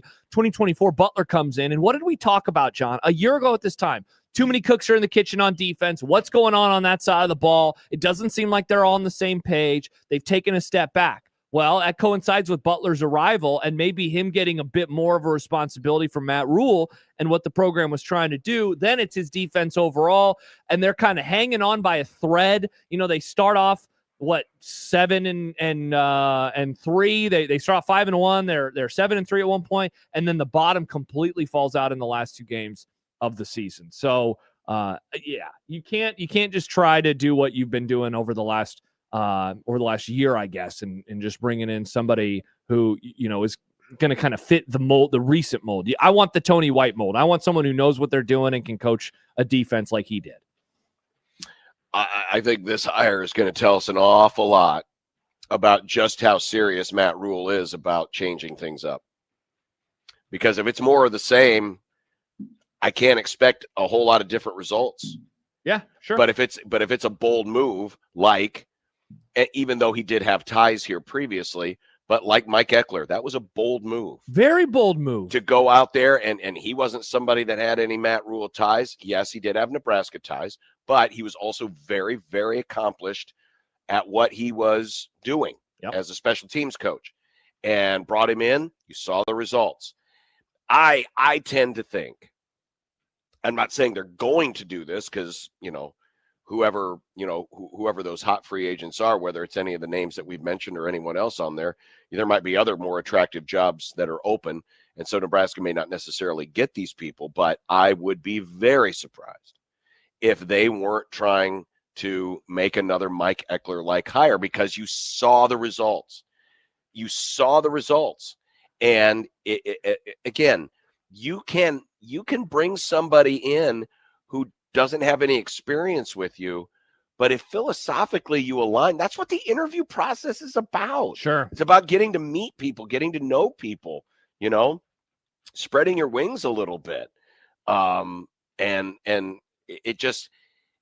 it would be very underwhelming if this were just another, Matt Rule retread hire. That's why I find it hard to believe that that's what it's going to be, because this is the third coordinator in 4 seasons. And it's going to be the second or the third in 3. More importantly, you're looking at 2024, 2025, and 2026. That is a lot of changes. And philosophically, too, John, they've made some changes over the course of those years. Right. And so now it's going to be someone else, entirely again, a new thing. Like, man, that is a lot to put on the players. That's a lot to put on the entire operation. 402-951-1620. When we continue, speaking of looking for coaches, Penn State is still looking for a coach. What on earth? This is a rather interesting situation, and could there be some pettiness behind the scenes as well for Penn State? That and more. Also, Michael Brunt's bottom of the hour here on 1620 The Zone.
This weekend, the annual Stuff the Truck event is going on.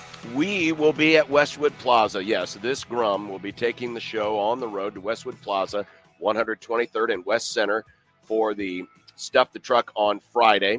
We'll be there, of course, from 2 to 6, where you can stop on by, bring a new unwrapped toy for the kids in the area so that they may have a very Merry Christmas. We will also be taking up toy collection on Saturday, December the 6th, from 11 a.m. to 4 p.m. Again, all at Westwood Plaza at 123rd and West Center.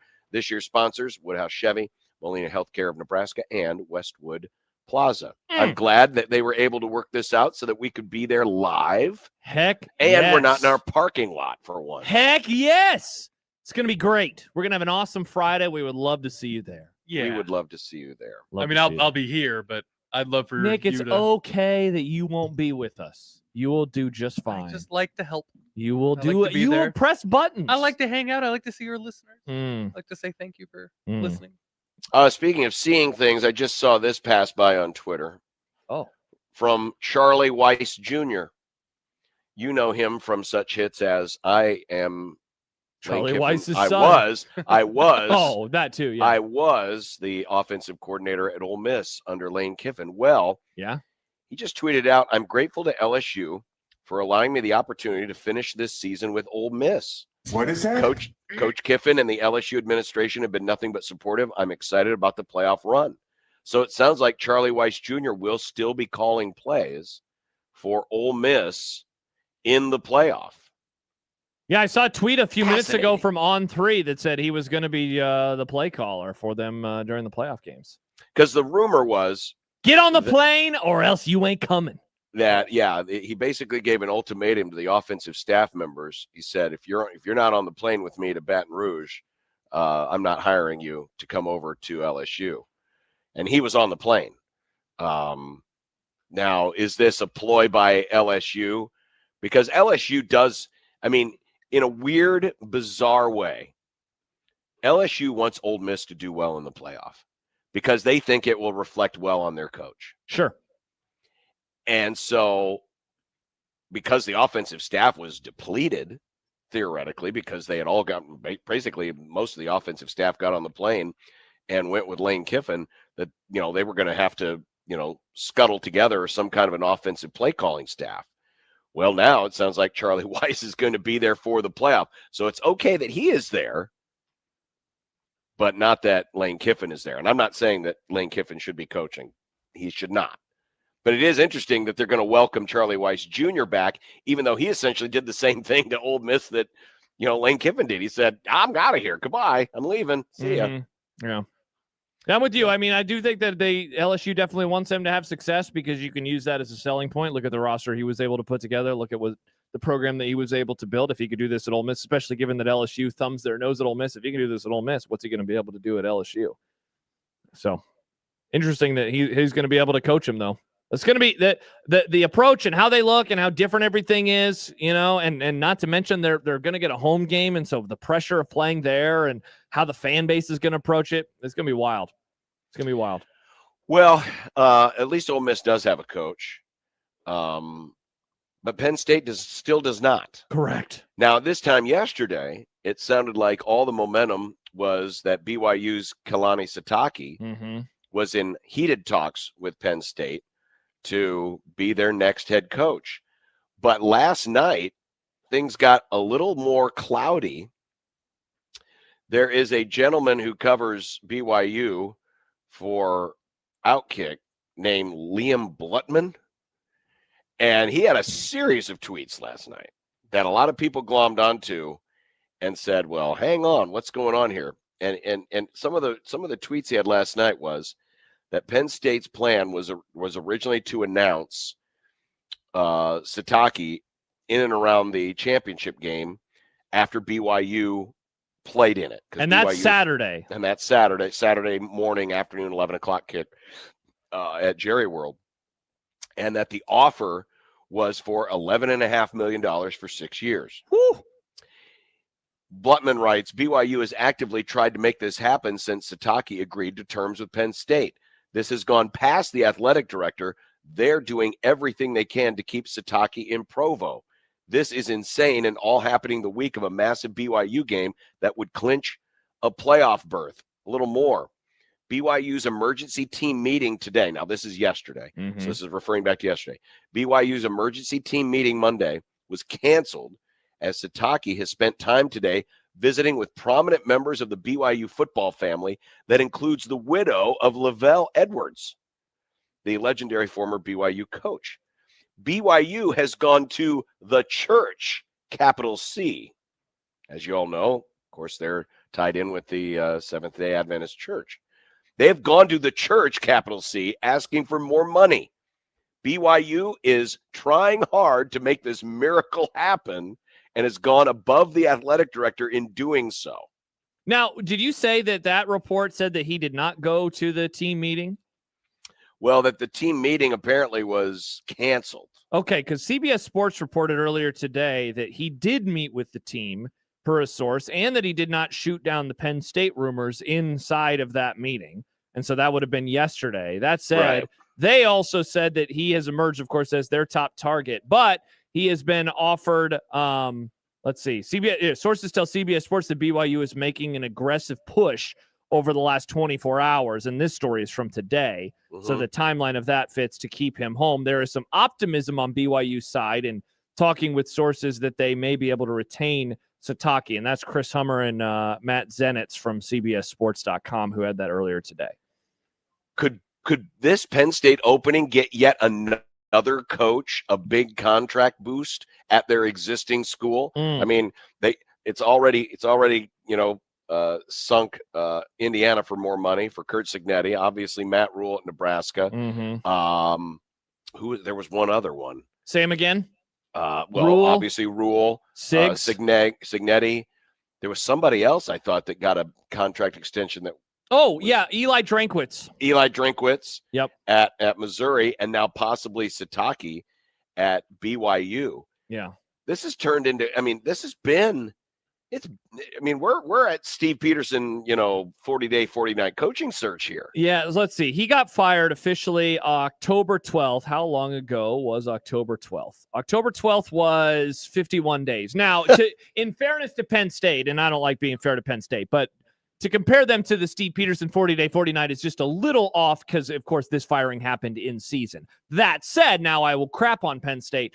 You only do a firing that early in the year, so you finish up the season and you're able to get your guy landed as soon as possible. And you get out in line in front of everybody else. Correct. And they were, second in line because UCLA had already fired, what's his name? Yeah, and Deshaun Foster. So and obviously Penn State was the most attractive job that was open in that moment. Yeah, they beat Florida, right? They beat Florida to the firing. They beat LSU to the firing. Yeah, and every other school has gotten filled. And so this one is still out there. Now, of course, there's been a lot of chatter that they've been waiting for conference championship weekend to finish. And one name that has surfaced, that, of course, is Kalani Sitake. And the other is still the Kalen DeBoer stuff, because there are people out there, John, who think if Bama loses to Georgia and that if BYU wins, that Alabama, is going to miss out on the college football playoff.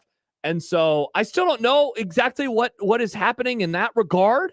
Penn State. I still think that's a bunch of smoke. I don't think there's anything to that. Yeah. See, I definitely disagree with you there. I don't think he is looking at Penn State because Penn State. I mean, right now Penn State they're spinning their wheels on this. And consider this. This was something that was said yesterday. So Todd McShay of ESPN was on your boy Bill Simmons podcast. And he's of the Ringer now. I don't know if that matters. Oh, the Ringer. I thought he was at ESPN. Yeah. Either way. Yeah. McShay said that Jimmy Sexton, the famed coaching agent, the agent to the stars in college and pro sports, has gone to war with Pat Kraft because his client, James Franklin, was fired. So Sexton is making it impossible for Penn State to hire someone worthwhile. Who's Matt Rule's agent? It's not Jimmy Sexton, right? So he doesn't fall under that the Jimmy Sexton purview. I don't believe he does. I don't believe he does. Is there a world where he circles back and hits up Matty R? Is there a world where that happens? Where Penn State and Pat Kraft are like, my God, well, let's hit up Matt Rule again and we'll pay the $15 million buyout. I mean, if you believe in multiverse theory, absolutely. What if you believe in single verse theory? Is there a world where it happens still? Yes. Okay, that's what I'm asking. Could it actually happen? I think so. I do. At what point, John, do they just, Matt Rule's still a solid name, of course.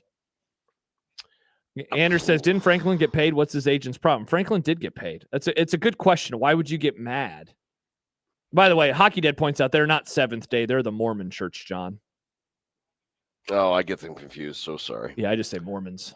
Yeah. Mormonism. Good grief. They have a book. They have a book. They have golden nuggets. There are so many names on here. What are you looking at? Well, I'm looking at all of Jimmy Sexton's clients. He's got a bazillion clients. John says Rule's a solid name based on what? Well, he did win at Baylor, John. He did. He won he went to a conference championship game at Baylor. He went to a conference championship game at Temple.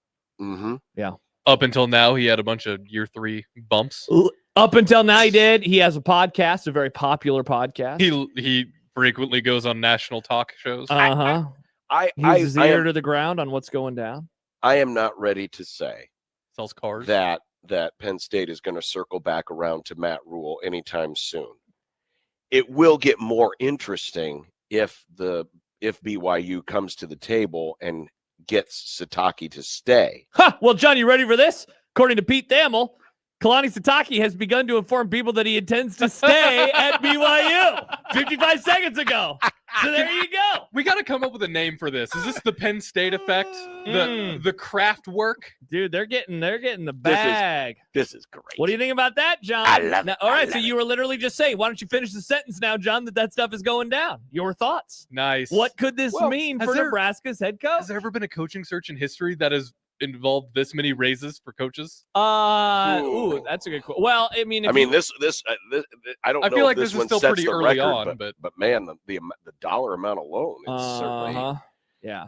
I guess that would be hard to quantify because it's not, I mean, we all know that Kurt Signetti got the deal because, and Matt Rule got the deal because of Penn State, but it's not like official. Yeah. So, but now this is like, thank you, Penn State, for the raise. Like this is that happening in front of our eyes. The funny thing about, and I know we got to go to break for Bruns, but John, like the crazy thing is, like a week ago, all the Penn State people are starting to freak out. I'm like, come on, like let's get past the final week of the season, and then you'll have your guy, and then you can chill out.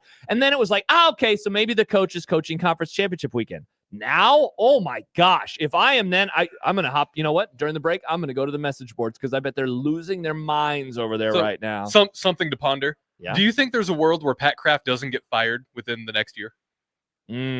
That's a good question, Nick. Well, if he nails his hire, that would be the way. That would be the way. I mean, they wouldn't do if they did it now. Good grief, it would be such a mess. Because I mean, then they'd have to replace an AD and a head coach. Wow, this is crazy. So, yeah, my point was going to be the longer this stretches out, the more there is a chance. Again, a chance, just like there's a chance there could be a hurricane this week in Omaha. Whoa. That things could circle back around to Matt Rule. I still think we're a few weeks away from that. Yeah. But what will I don't be know, interesting, maybe a few hours away from but that. what will be interesting is where do you pivot next? I'm still a little surprised that, and there were rumors that there was a Penn State plane in Columbus, Ohio, for Brian Hartline, the wide receivers coach at Ohio State. I think it would probably go to that route before it would circle back around to a Matt Rule. Well, real quick, the first few names on the 24/7 story that went up last night in their hot board. And by the way, they were told that that was at the beginning of BYU starting to push back and try to offer more. So it was Sataki. He's staying. Kalen DeBoer, he's got a game this weekend. Next was Bob Chesney. He's going to UCLA. After that, it's Marcus Freeman and then Terry Smith, who is the interim coach. The best part of this is that this story, which we started quoting way back at the very beginning October, when Matt Rule was the hottest candidate, it's now up to 14.0. The updates are now up to 14.0. Insane. And you don't want to call this a Steve Peterson coaching search. Well, that's starting to feel like it. Maybe it is. It's starting to feel like it. Tough Maybe there'll be a plane at Houston Nutt's home soon. We can only hope, John. We can only hope that Houston Nutt somehow gets involved in this search. Mm-hmm. Someone who will not be contacted in this search, I'm fairly confident, is Michael Bruntz of Husker 24/7. Never know, though. But we can ask him next on 1620 The Zone.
Here's a story of a man named Brunsey who covers Husker sports, boys and girls, like football and basketball, even weightlifting, like front squats and curls. Then one day, good old Brunsey called a talk show, and acting on what they thought was a hunch, John and Josh wanted to start a family. And now we get to talk to Michael Bruntz. It's Michael Bruntz. Michael Bruntz.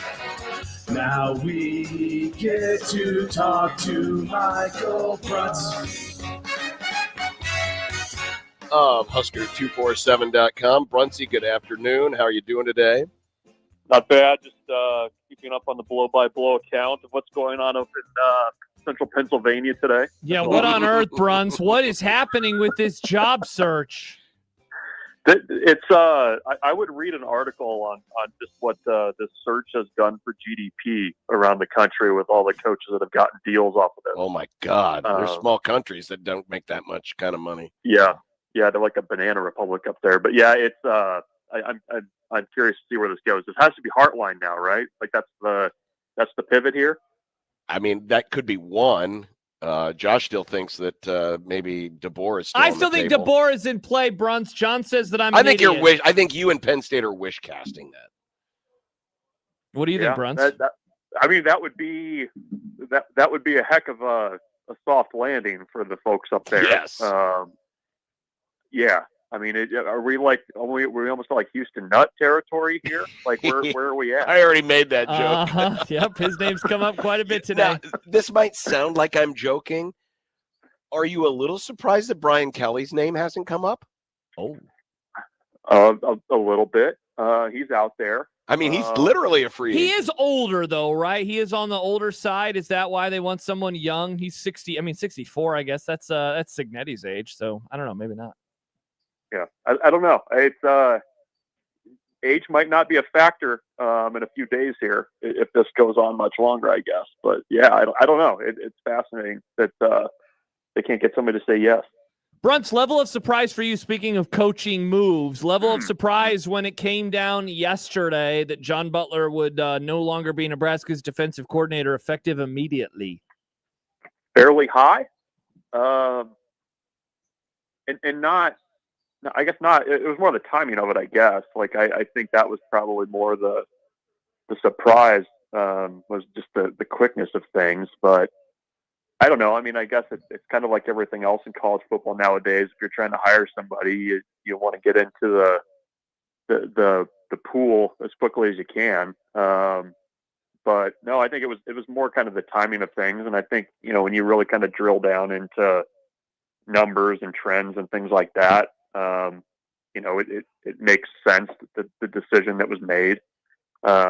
Even though, I mean, I think when you kind of look at it, yes, definitely the scheme didn't help things, but I think some of the decisions, personnel wise and what they didn't add in the offseason last year, I think that played a role in things as well. But I think it was more just the quickness of things just coming out of the weekend that probably surprised me the most.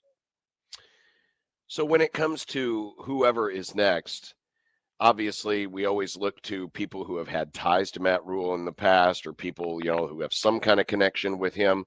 Though when it came to, really his last two coordinator hires, it's not like Dana Holgorsen necessarily had ties, but brought him in and made that bold move.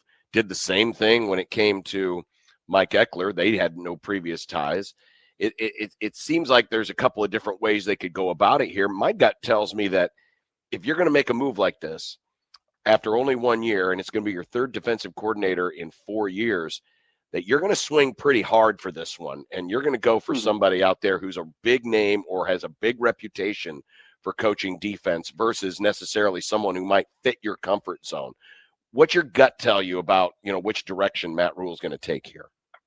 Yeah, I mean, I think you laid it out pretty well there. The recent coordinator hires have not been, kind of from inside the orbit.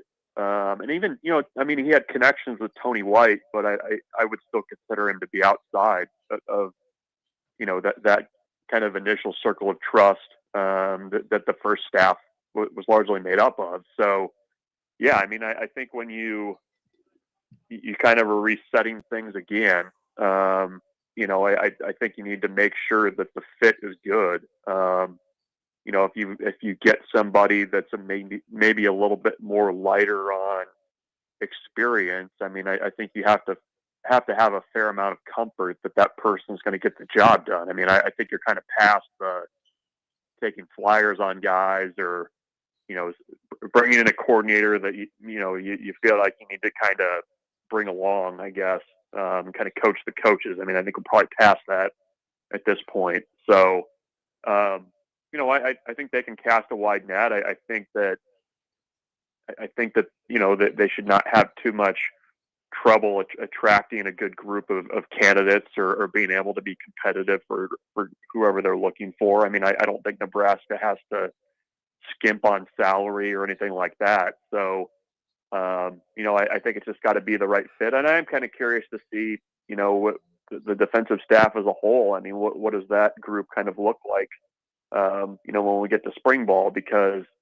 you would think, I mean, a defensive coordinator, kind of like Dana Holgerson did, would want to have the opportunity to make changes or bring in guys at certain spots if they want to do that. And maybe that's another kind of piece of the conversation as well as we kind of get further into this thing.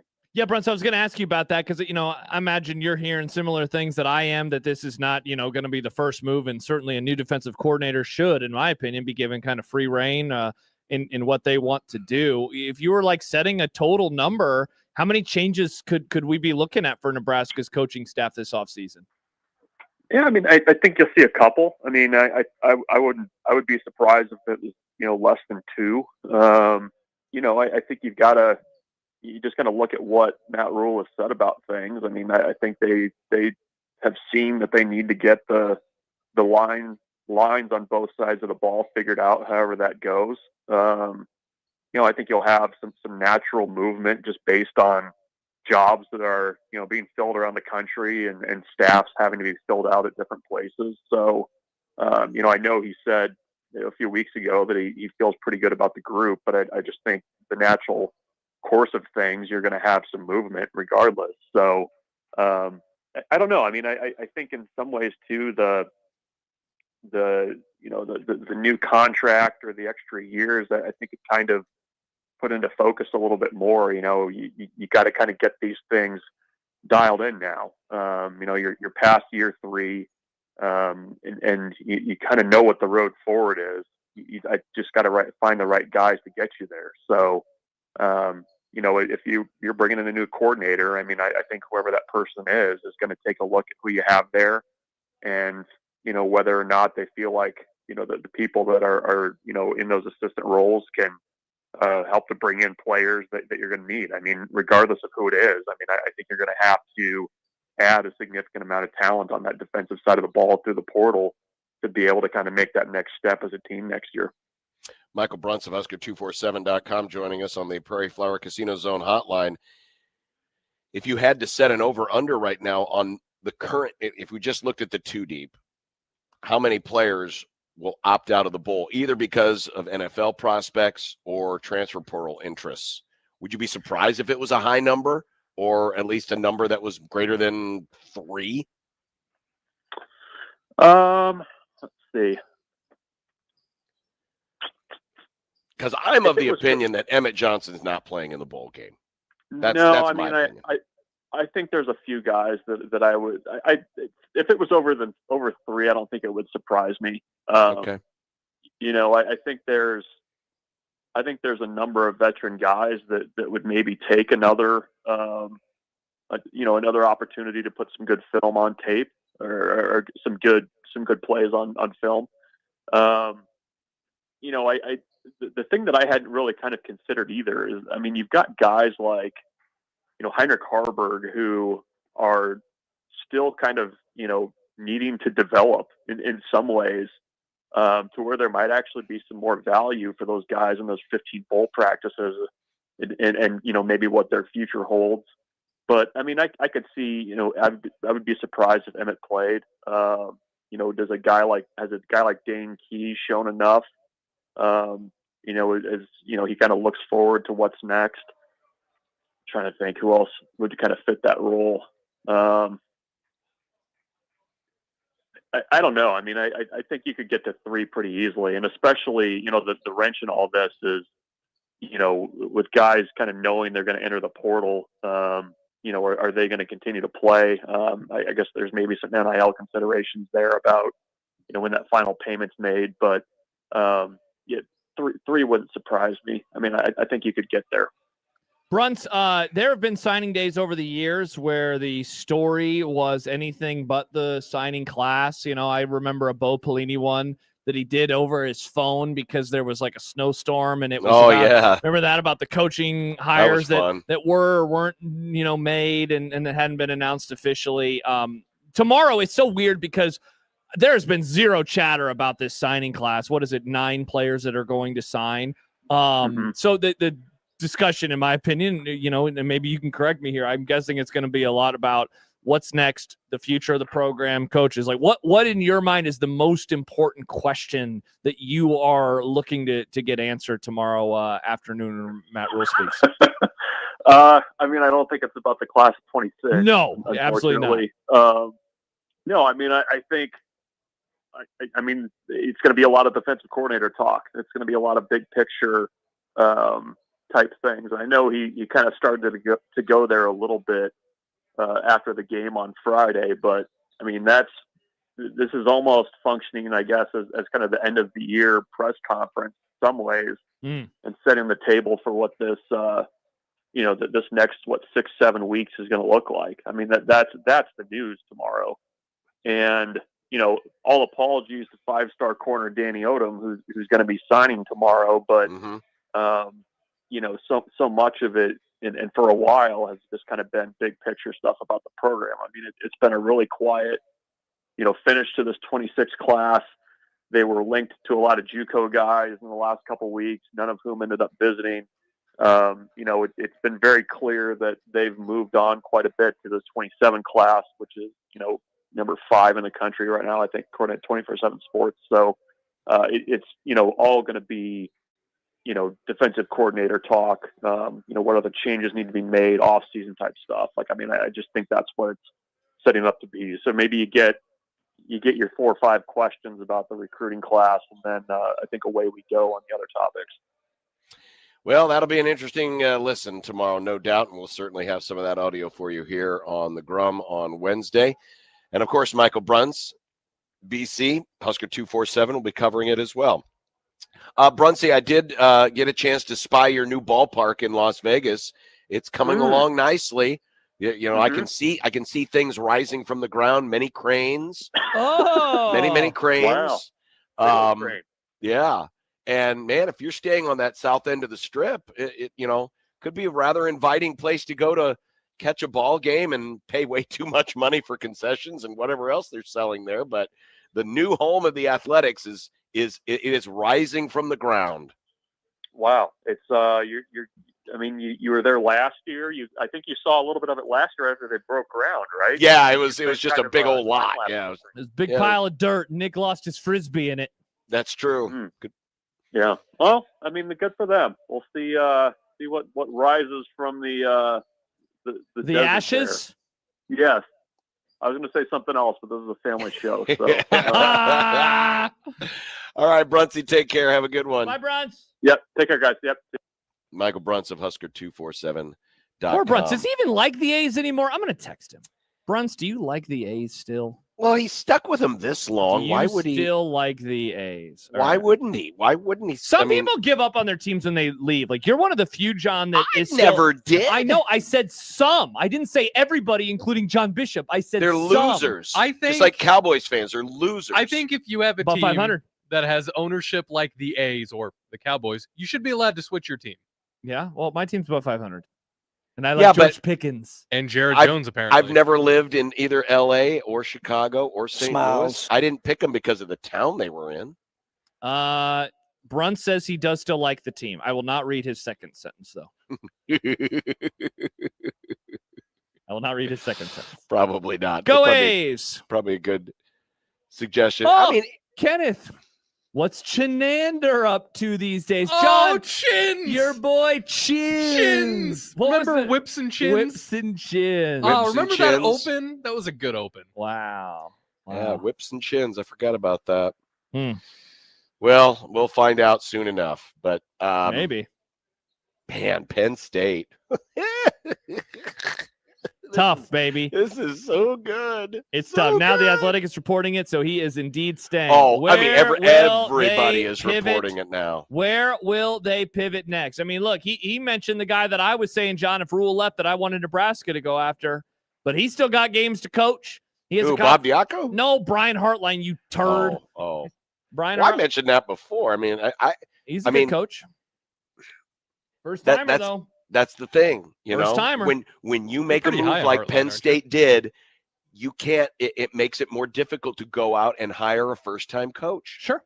No matter what you think of him, sure. That is a hard sell. Sure. To a lot of people, and now, yeah, can you imagine the reigning national champion doing that? Oh wait, they did. And now it's almost you're almost stuck.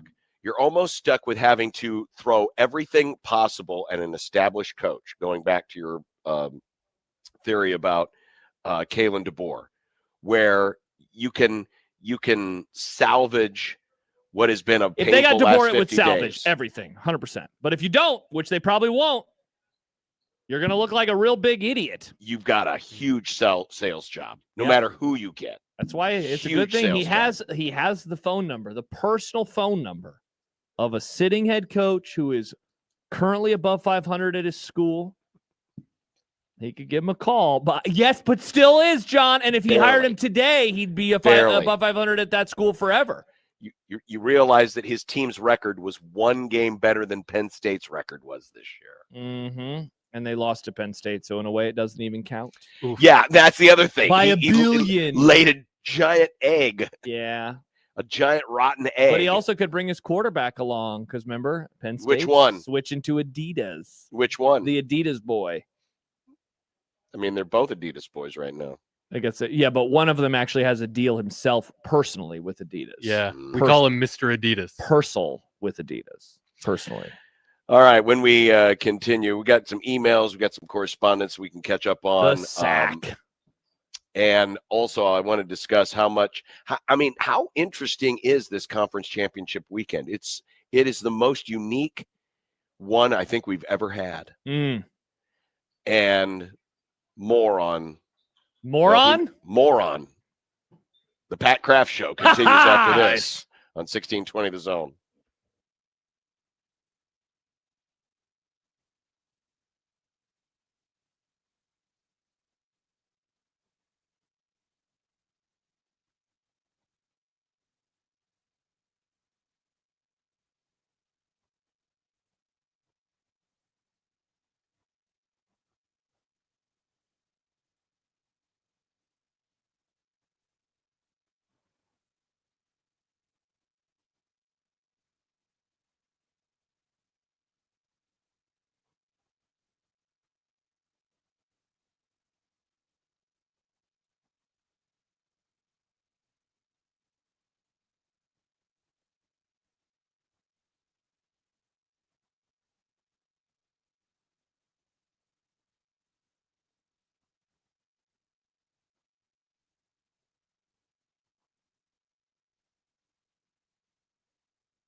We got some Lawrence and Gardens Bright Nights 4-packs to give away this week here on the Grum. Yeah, they got thousands of colorful lights. It's all the illuminated features, Holiday Express. They've got the 20-foot tall poinsettia tree, vibrant foliage. It's a lot of great family fun nights. There'll be Santa. Santa will be there on occasion, you know, because he's busy. He's doing a lot of things, but he'll show up. He'll be there. They even have fire pits. They have fire pits if you want to roast marshmallows. Or if you want to get real crazy and bring some brats. Oh, and a baked potato. And a baked potato. Let's go. But they're open from 4 to 9 p.m. on select evenings now through January 4th. And we've got some 4-packs to give away this week. So be on the listen for that here on 1620 The Zone. 4 to 9 p.m. when it's famously always dark now. It is famously always dark. This sucks. And you're definitely going to need the fire pit. I noticed the neighbor had the fire pit going a couple of days ago. Kids were out playing. They had the fire pit going. John, were they offering you the opportunity for warmth in a reminder that today is Giving Tuesday? Were they giving you some of that warmth? It wasn't Tuesday, and no, because Wrigley was outside with me, and Wrigley is famously scared of children. So, yeah, that wasn't going to happen. Well, either way. It's always so sad because the kids always say, "Hi, Wrigley." They're always so nice to her, and Wrigley's like, "I don't want nothing to do with it." Hey, Daddy's home. Lick, lick, well, lick. Wrigley might not be in the giving mood, but you can be. Give before midnight at shareomaha.org. You are invited to join in and donate to local nonprofits to help shape the community you want to live in. Give now at shareomaha.org. Be unlike Wrigley. Listen, my dog's a very nice dog. She just didn't grow up around little kids, and so she thinks that they're scary. My dog loves people to the point of too much love, where he just wants to jump on you and walk on you. Too much love. So your dog's a swinger is what you're saying. No, not that. Not humping love, Key John. party banks? No, it's just he just climbs on you. Hello, can I climb on you? And I say no. Our dog, we have found out, hates children, but any form of children, even puppies. Our dog doesn't like puppies. Okay. Or, human children. Travis says Wrigley sounds like a grumpy old curmudgeon just like John. Yeah, I know where Wrigley got it. From you. Look at your face right now, John. You were all curmudgeon-y. I'm Wrigley in human form. Go away from me, child. I don't want to talk to you. You look like college football to me, and I hate your guts. Well, college football is run by stupid people. That much we know. Tammy writes into the Equitable Bank Zone inbox. What up, Tam? I was never a Rule fan. I love when this happens. This is the best part of the end of a life cycle of a coach. I never wanted them to hire him. You think we're at the end of a life cycle? Yeah. Never a proven winner in a tough conference. Winning at Baylor and Temple doesn't prove anything. Okay. I've said it all along. 7-5 means nothing. We had the weakest schedule in the conference. Not wrong. We won 6 games last year because Wisconsin sucked so bad. Rule is horrible at managing a game clock. Just not a fan. An email from Steve who writes, "Hello again." Steve emails in a lot about Nebraska. Hi, the Steve. more I think about it, does it really matter who Matt Rule would hire? This stems from the top. Face it, Rule is an average coach at best. Oh, they're going to play a drop. His record speaks for itself. 47-43 prior to Nebraska, 19-18 at Nebraska, 10-7 in the Big Ten, 2-24 against ranked teams. He has one signature win in 3 years, and that was Colorado last year. He's not buttoned up or detailed enough to win big. I don't know. He just doesn't come across demanding enough of his assistants and obviously not demanding enough of his players as well. Your thoughts? I'll say this, Steve. The guy is demanding as hell. Yes. He puts his staff through a freaking ringer, man, all the time. So say what you will about him. I'll agree with some of the other stuff. I will definitely disagree with that. That dude, he works his coaches in a way too hard, and I think sometimes they don't like it. They don't have a good time, and they're not really getting the results out of it. So he is demanding. He just sometimes makes mistakes. I think he's a little too attention to detail. I think you can be a little bit too far into the weeds as the leader of a big organization. Sure. when it comes down to the social media side of it and some of the other stuff where, just trust your people. Just say, hey, we got a common. I get that you want to have a common message. You want to have a common theme. Sure. And all of this stuff. But if you want to be a creative person, then go be a creative person. You want to be a football coach, go be a football coach.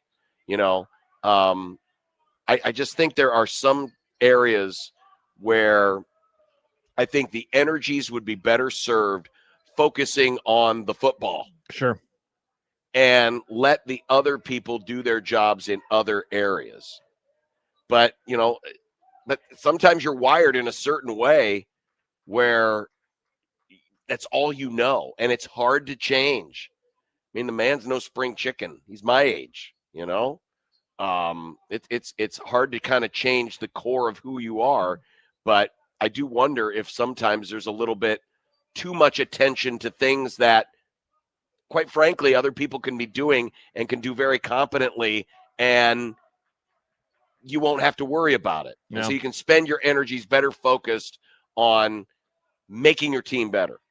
By the way, Sean writes, damn, Nick just played an old Whipple Trop. I forgot that's what that noise was. Yeah. Yeah. Ha! Yeah, that was the old Mark Whipple. Mark Mr. Feet Whipple. Hope that guy's doing well. Yeah, he was kind of running into health issues there towards the end. Canada writes, I think Matt Rule should do a podcast every day. That's called a radio show. Has there been a new House Rules this week? You're the one who subscribes. You tell me, John. No, Maybe I it's like honestly chasing... don't subscribe. I don't know. Me neither. If anything, Matt Rule's stopping House Rules is one of the most relatable things he could do. Last episode was 12 days ago. Oh, yeah, it's done. It was with Jay Glazer. Wow. Okay. Maybe getting insight on the Penn State job. Maybe getting inside on the Penn State job, which famously still available. Still very available. Remember how I said the theme for this offseason is going to be Matt Rule taking accountability? Yeah. I think some of that is going to be him officially canceling the House Rules podcast to focus more on my coaching. Oh. I don't think I'd be surprised by that. If Matt Rule said the podcast is done, folks. Mm-hmm. Well, I mean, Chasing 3 didn't make it to season 2. Katie writes, this show this offseason is going to be insufferable if all we get is we hate Rule takes from listeners. We need more basketball talk if this continues. Do we need more I love Matt Rule takes? to Nick, you got to weigh him down. Hey, we're only 2 shows into this long There's a bowl off-season. game. There's still another game to be played. Bowl games don't count.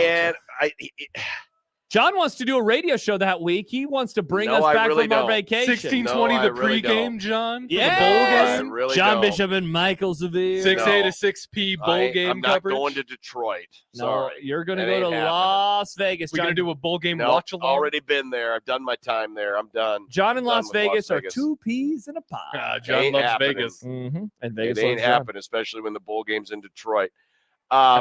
Speaking of the bowl game, The Nebraska bowl game? yes. What about it? It's happening. Yes, in How Las Vegas. important is it? Well, the vibes are already pretty terrible. So Right, but how worse would they be if they ended up losing it and thus having the exact same record as last year? dare I say, John, it is going to be a little consequential. Not for me, But and not for you. Exactly, because I need to be consistent.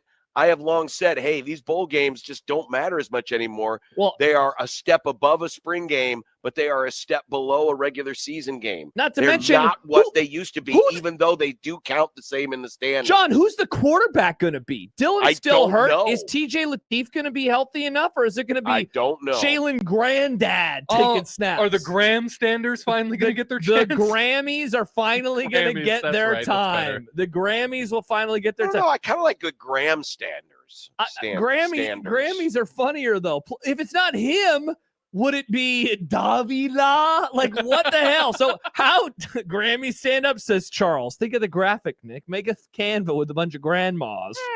But John, like, how do you judge a team when Graham's status is starter? I don't know. People judged Mike Riley when they lost to Tennessee in the bowl game, even though it was Riker I'm terrible Fife that was the quarterback. Now, no offense, Riker. Well, I mean, Nebraska has had a history of starting guys who hardly ever played in a bowl game. Tom Haas famously played in the 1990, I guess it would have been the 91 Citrus Bowl against Georgia Tech. And we hadn't seen Tom Haas the whole damn season. How important? Like, where does more like Tom Haagen-Dazs. Nice. How important is whoever Nebraska's opponent is for the vibe of the general public vibe? So, like, if it's a good team and they beat them, like, yeah, would do you that think turn people the tide? They should go to Detroit. They might They're have a not shot. going to Detroit, John. They play a Stop MAC saying team. it. They're not going to the. They play a MAC team. They'd have a shot. They're going to play Penn State in the Pinstripe Bowl. No, they will not pay. So they're probably going to play like Arizona, Arizona State, or Utah, in my opinion. If they go to Vegas, if they go to Music City, it could be LSU, which like they suck. Yeah, can you imagine how? What if Grammy? What if Lane Kiffin decides to troll and coach the team? Oh my gosh! Yeah, I mean, the more you talk it out, the dumber it sounds to judge anything. Which I already think it's dumb to judge anything off of a bowl game. But I'm serious. If it's Jalen Gramstad in a band of, I was going to say the G word, Nick, but I'm not going to say that. But it's just a bunch of slop behind him because everybody's leaving. You can't judge anything from that. Yeah. That's so dumb. The bowl game of misfit Huskers. Imagine the poor sap who's going to do Big Red overreaction. The two Gen Xers who volunteered for that. That sounds terrible. Sounds terrible. So happy it's we're a hard-working generation that remembers when bowl games actually mattered. Interesting.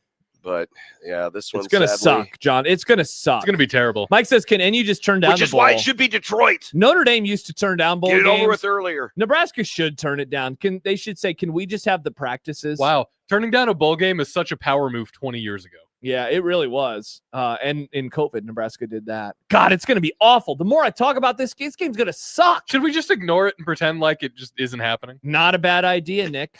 That'd be funny. The plane, they said, we forgot to get on the plane. Doesn't look like anything to me. Yeah. They didn't send us a save the date.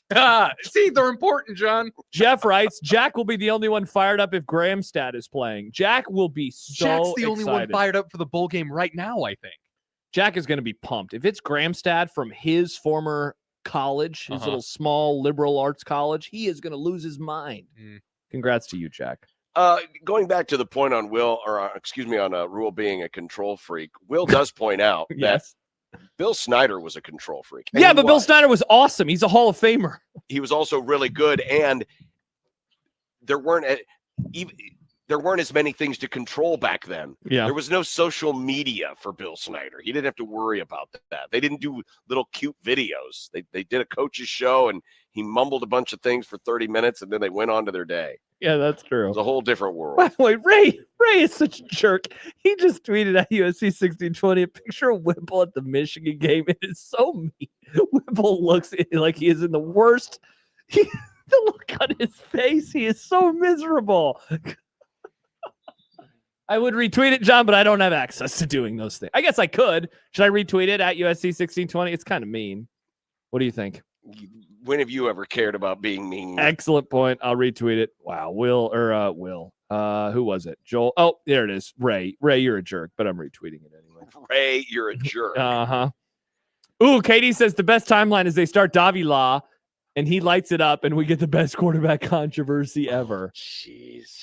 That does sound that's awesome. true. All it takes is one half of a game against a really bad, FCS school, and people were all up on TJ Latifi is going to be the next greatest thing ever. By the way, Joel sent in 2 photos. The first one was the Golden Girls, and it says the Grammys, and then he updated it, and Jack Mitchell is with them.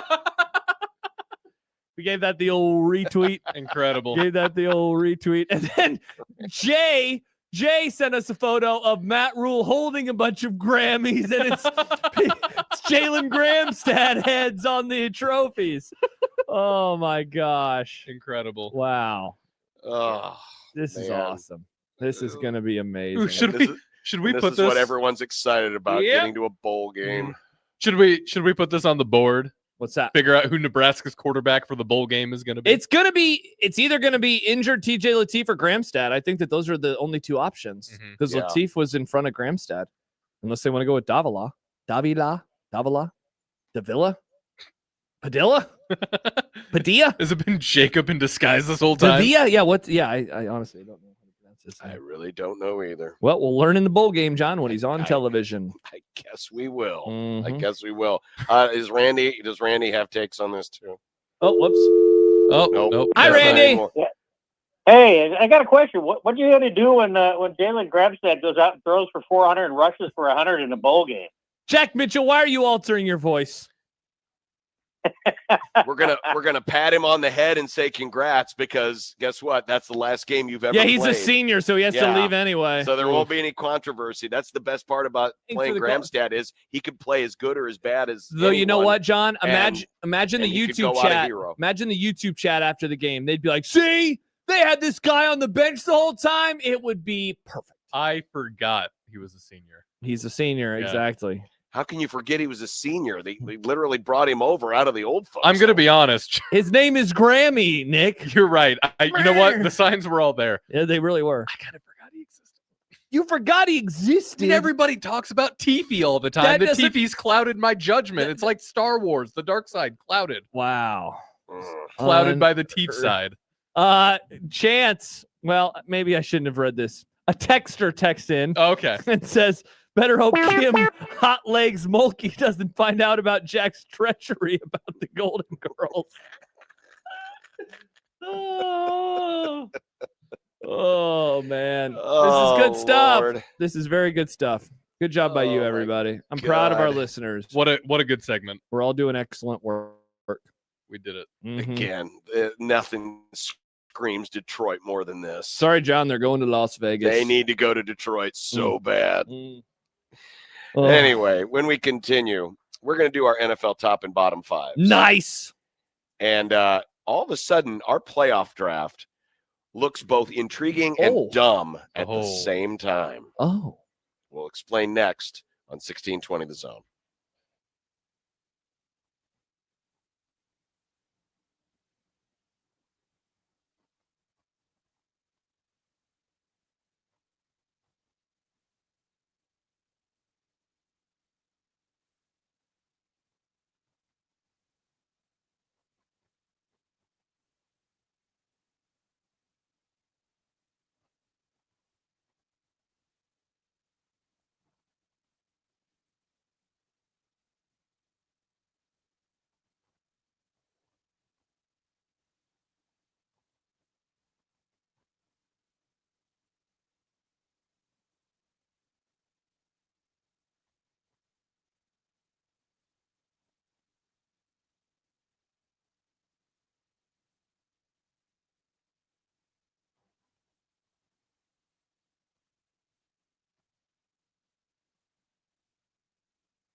Hey, John. I'm going to tell you about Stuff the Truck. Okay.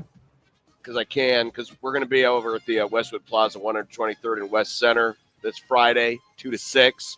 Come bring a new unwrapped toy for the kids. I want to thank Woodhouse Chevy, Molina Healthcare of Nebraska, Westwood Plaza. Yes, we'll be there this Friday afternoon. Also back there on Saturday. You can meet some of our other coworkers from 11 to 4. Yeah. And you can also find out more at 1620zone.com. Two things for you. First of all, college football playoff is coming on the 20th of December, the Saturday. The NFL has announced in the last few minutes that on that Saturday, their games will be Commanders, Eagles at 4 and Bears, Packers, the night game at 7:20. So those will be the ones going against the and I see John doesn't like college football anymore, so he just laughs. Also, hey, no, I laugh because the NFL is trying just to be jerks. That's all they're being is jerks. It's like, nope, we're just going to do whatever the hell we want, and we don't care. Speaking of funny, before we get to our power rankings, Adam Thielen, are you ready for this news? He is trying his hand at stand-up.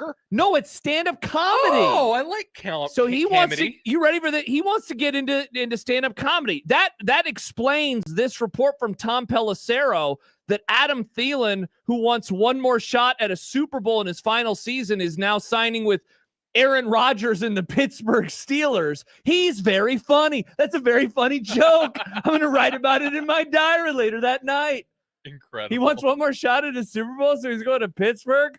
Wow. What is he doing? They ain't gonna win. They ain't gonna win the division. They suck. And Adam Thielen ain't gonna do nothing to help him win the division. I think he only signed with him because of all the potential material that's there. There you go. All he has to do is talk with Aaron Rodgers and hear some of his esoteric thoughts and all the other nonsense that comes with it. Speaking of, Sonny says, my Steelers are tied for first in their division, deserve to be in your list for bottom 5 teams in the NFL. Sadly, they are not in either of our bottom 5s. They are not. Our bottom 5s this week. The Dolphins aren't in there for once. Yay. Congrats to the Dolphins. That's because there's a lot of really bad bottom teams. Bad bottom teams. Yep. I just realized something too. What's that? The Washington graphic is actually turned the right side up. Oh my gosh, that's hilarious. No, they're the M's. Washington. The Mamanders. Tennessee, the Saints. Yeah. The Raiders. The Raiders. I should, you know what? I should have put the Giants lower. That was such an embarrassing display last night. They suck. That was absolute horse crap. Absolute horse crap team. Absolutely horse crap call. Dude, they better. And the Browns. They That's what I better. have in my phone. I have Titans, Raiders, Browns, or No, you got Commanders, Washington. You got Giants, Washington turned up upside Washington, Giants, and Saints. I'll say this about the Giants. Mr. Jackson Dart needs to watch himself because I'm worried that he is going to explode his brain if he keeps playing football like he does. Did you see the play where he was running along the sidelines and instead of stepping out like a normal quarterback, he just stayed in bounds and got absolutely smoked by one of the defenders for the Patriots. Also, last night's game featured the most hilarious non-attempt on a kick that I have ever seen on a football field. Absolutely hysterical. I apologize, John. I said that last night's game was going to be interesting. I was wrong. I knew it wasn't going to be interesting. I apologize. The Giants are horrible. I said I'm sorry. Well, I'm glad I was watching during that part. That was so funny. And then I tuned away. It was just like, I just can't watch this anymore. But God. Yeah, Younghoe Koo, former Falcons kicker. Now he was good. What has happened to this man? He looked like me on the golf course, and I suck. Ooh. God. I mean, he literally, as he's putting down his plant foot and is bringing the kicking foot forward, he just drives it into the ground. And then the whole thing gets blown up, and then oh my gosh, the holder is left in no man's land and gets hit for a huge loss. Oh no, Sonny, give the Giants a pass last night. The only reason that happened was because I bet on them. Dumbass. Come on, Sonny, what are you doing? Stay away from the Giants, man. Stay away from the Giants. Chance calls him old ho poo. Wow, you're such a freaking homer. Top such 5, a baby. freaking homer. Homer, but I'm right. No, but you got to right. punish a team for losing to the Carolina Panthers. Okay, hold on. First of all, you putting the Patriots first. Let me ask you a question. Sure. Who have they beaten? And don't say Buffalo, because Buffalo is overrated. Buffalo You overrated. always say this so about Buffalo. Who have they beaten? If I'm not allowed to say a playoff team in the Buffalo Bills, then I don't know. Barely a what playoff team, and they're a shell of what they used to be. Well, they're still a playoff team, John. They're still. Meanwhile, the a playoff Rams have wins over the Texans, over the Colts, over the Seahawks, Texans suck. over the Frisco Niners. I thought the Winning Niners teams, were bad. All So, good teams. Look at you. I got the Niners in my top 5. Yeah, I know, because you're trying to goose the top of your standings. I know I'm not trying to goose anything. You're like I know the college good teams football when I playoff see committee. them. By the way, the Patriots have also beaten the Buccaneers this year, John. So they have beaten the Bucs. Yeah, they've and beaten so did the Bills. Rams. You know Kicked the what? crap out of Hey, them. speaking of killing, you know who else they killed? The Panthers. They beat them by 29 points. The Rams are not the number 1 team in the NFL. Neither are the freaking Patriots. Teams need to be punished for their losses, just like you want to punish the Josh, Texas you're a moron. Longhorns. You're just an absolute I just gave you a lot of stats. You say, give me a team they beat. I give you a team they beat. Give me another team they One. beat. I give you another team. One. I give you 3. One. I give They're you not 3. gonna- Bucks, Bills, Panthers. Bucks, Bills, Panthers. Yeah, and I gave you 4 teams the Rams have beaten. They played a better schedule. They play in a better division, an actual competitive division. Seattle is right there. I reluctantly put the Patriots at number 3, only ahead of the – I don't even know why I put them ahead of the Broncos. Because the Broncos keep winning football games, and they have a really good defense. That's why we both have them inside. I mean, I top trust 5. the Broncos more than the Patriots. Here's a question for you. Yeah. Bears. Yeah. Broncos. Mm-hmm. Patriots. What's the question? Rank them in the order of how much you trust them. Yes, that's what I was hoping you were going to ask. Trust them. Yeah. To make a Super Bowl run. Bears are going to be last because I like the NFC more than I like the AFC. So it comes down to the other two. So you have the Bears first. No, the Bears are last. Because the Bears are last. Of those 3, because they're in the NFC. I think the NFC is a tougher conference. Okay. I would go Patriots number 1 because I like their quarterback more. I would trust, and I like their head coach a lot too. I like legitimate. Now, both head coaches I think are good. I mean, there's only one head coach out of that group that's won a Super Bowl. That's true. That's 100% true. Yeah, I'd go Patriots number 1, Broncos number 2, and then I'd go Bears number 3. I think. See, the thing about the Broncos. What about them? They just keep. I know they keep pulling wins out of their keisters, out of their rear ends. Kind of like the Bears. But that's why the Patriots are impressive. Is they're just kicking the crap out of teams. But they're beating. I know, but teams. the Broncos are actually and the playing Bills some and the decent Panthers teams. and the. I'm sorry. What about the Bucks? The Bucks. That was like 2 weeks ago. Come on, John. That was recent. This isn't a September the game. Bucks are pretty mid. They're a playoff team. Make up your mind. So they're still mid. Just like the weak. Steelers are a playoff team. They're mid. The Steelers are actually not in the playoffs right now. Well, they are whatever. out of the playoffs. The Ravens or whoever's leading that crap division, they're mid. I don't disagree with you there. But I trust the Patriots the most out of that group of teams because the Bears are in the NFC. It's just the only reason I I trust the Broncos more is because of that defense. Defense is very good, and they do have the coach. Defense is very good. Yeah, Travis says it, and Travis is a Broncos fan. Just keep winning. Of course, no one is arguing against that. We're just talking who you projected. I'd go Broncos slightly over the Patriots, only because the Patriots, this is so evil that they're even in this position in the Go first Bills. place. It makes me nauseous. Go Bills. It's too late now. They're in the playoffs. And then the Bears would be third because the reason you brought up is valid. I mean, the Bears have to traverse the NFC, which is a far superior conference to the awful football conference. Hey, speaking of, so I have the Packers, you have the 49ers. So we disagree on one team that is inside of our top 5. We were only like 2.5, 3 weeks removed from Green Bay looking like absolute trash at home against Philadelphia. Now all of a sudden we're back in on them. I was very impressed with their win over Detroit. I when I watch them, I come away more impressed by them than I do the 49ers. I just think they look like a better team, and I really like what their defense is able to do at times. So that said, the 49ers are going to have many opportunities in the coming weeks to prove me wrong because they have a lot of playoff or playoff adjacent level teams. It's going to be awesome. Their schedule at the end of the year is great. It's a whole lot of fun. I think they're just playing with an awful lot of confidence. They're starting to get a little bit healthier. Mm. I know there's still a lot of guys that are out, but yeah, it kind of comes down to coaching for me. I do trust Shanahan. Niners a much better head coach. Much better head coach. Stibbs, where I'm surprised you don't have Bears? Seattle a little higher. I think Seattle's a really good team. I mean, honestly, the only reason Seattle's not number Where one were is you a because few the weeks Rams- ago? Here's the issue. Sam Darnold. Seattle lost to the Rams. Sam Darnold is my concern. Is that like they didn't even play that well, but they got to go against Max Brosmer on Sunday, and so they won 26-0. I'm concerned about Darnold. I'm concerned. No, that's not. I mean, I have the Broncos number 3, so that it's kind of two sides of the same coin there. But I like the Broncos defense a little bit more. Like the Broncos. Stibbs is wondering where TF are the Bears. You know why the Bears aren't there? Why? Did you see this? Did you hear about this from our good friend Aaron Schatz of FTN Fantasy? Yeah. The Bears, they're like the worst DVOA team are ever. the worst 9-3 team by DVOA. Mm-hmm. The only other 9-3 teams with a negative DVOA ever were the 2004 Falcons and the 2012 Bears. Wow. That's how bad they are right they mid now. As In hell. fact, but they keep winning.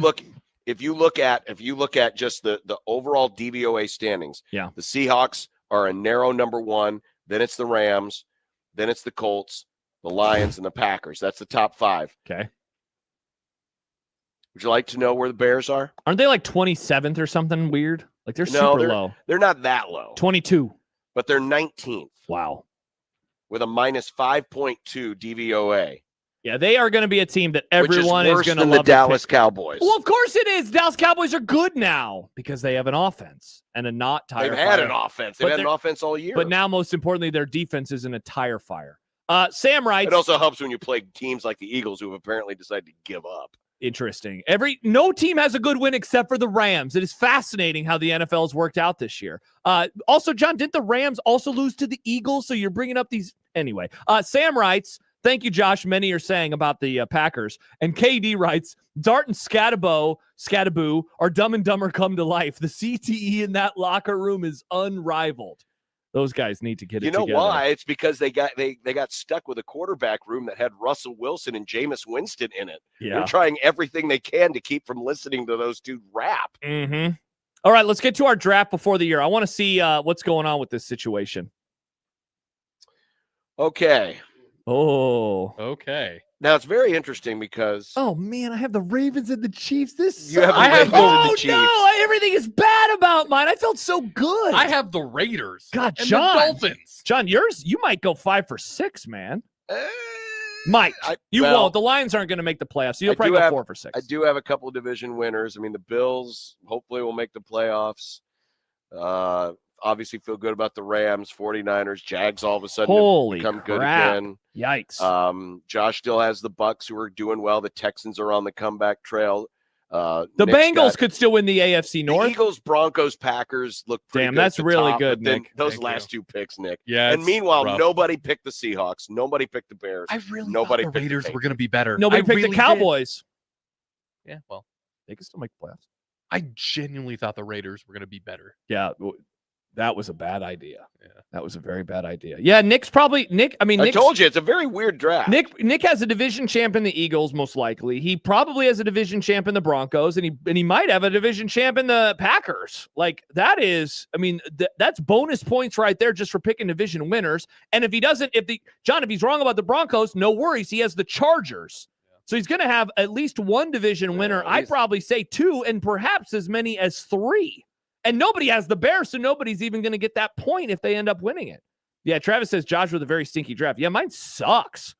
Chiefs stink. Ravens stink. Bucks are failing now. Bengals are better, but they're going to miss the playoffs. Texans are my really only hope. Oh, I forgot about the Colts. Yeah, the Colts are. Oh, wow. Should have lumped them in with the Yeah, where's your tingle, Nick? I guess I didn't want them.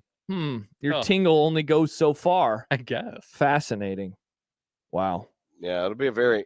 I should have picked the Colts over the Dolphins. I don't know why. Yes, that was a dumb pick. It just goes to show you how weird an NFL season this has been. That said, you know what? Nick's Dolphins are still in the the sniffing around graphics. They exist. No, they're in like when they do the playoff stuff, the Dolphins show up still.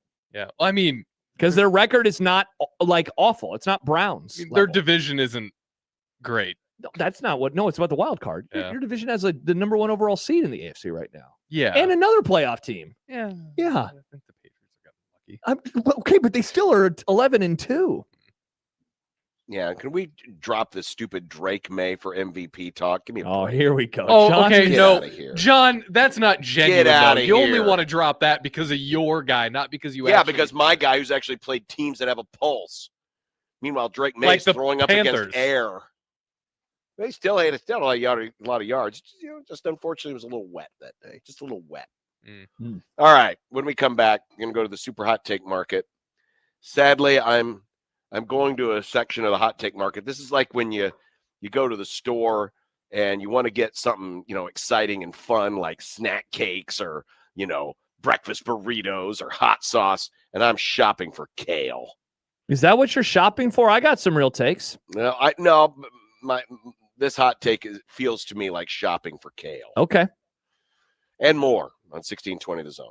But first, Josh and John here for Underdog Fantasy. Fast breaks, buzzer beaters, and block parties are back. And however you like to get in on the action, you can do it on Underdog right now in Nebraska. This season, you can make team picks and player picks. Just download the app, sign up, and you'll get $100 in bonus entries when you make your first $5 fantasy entry. Using Underdog is easy. Just pick whether your favorite team will win or if your favorite players will go higher or lower on stats like points, rebounds, steals, and more. Plus, with Underdog's quick payouts, you can get your profits fast. So, download the app today. Use promo code 1620TheZone to score $100 in bonus entries when you make your first $5 fantasy entry. Player picks, team picks, all on Underdog.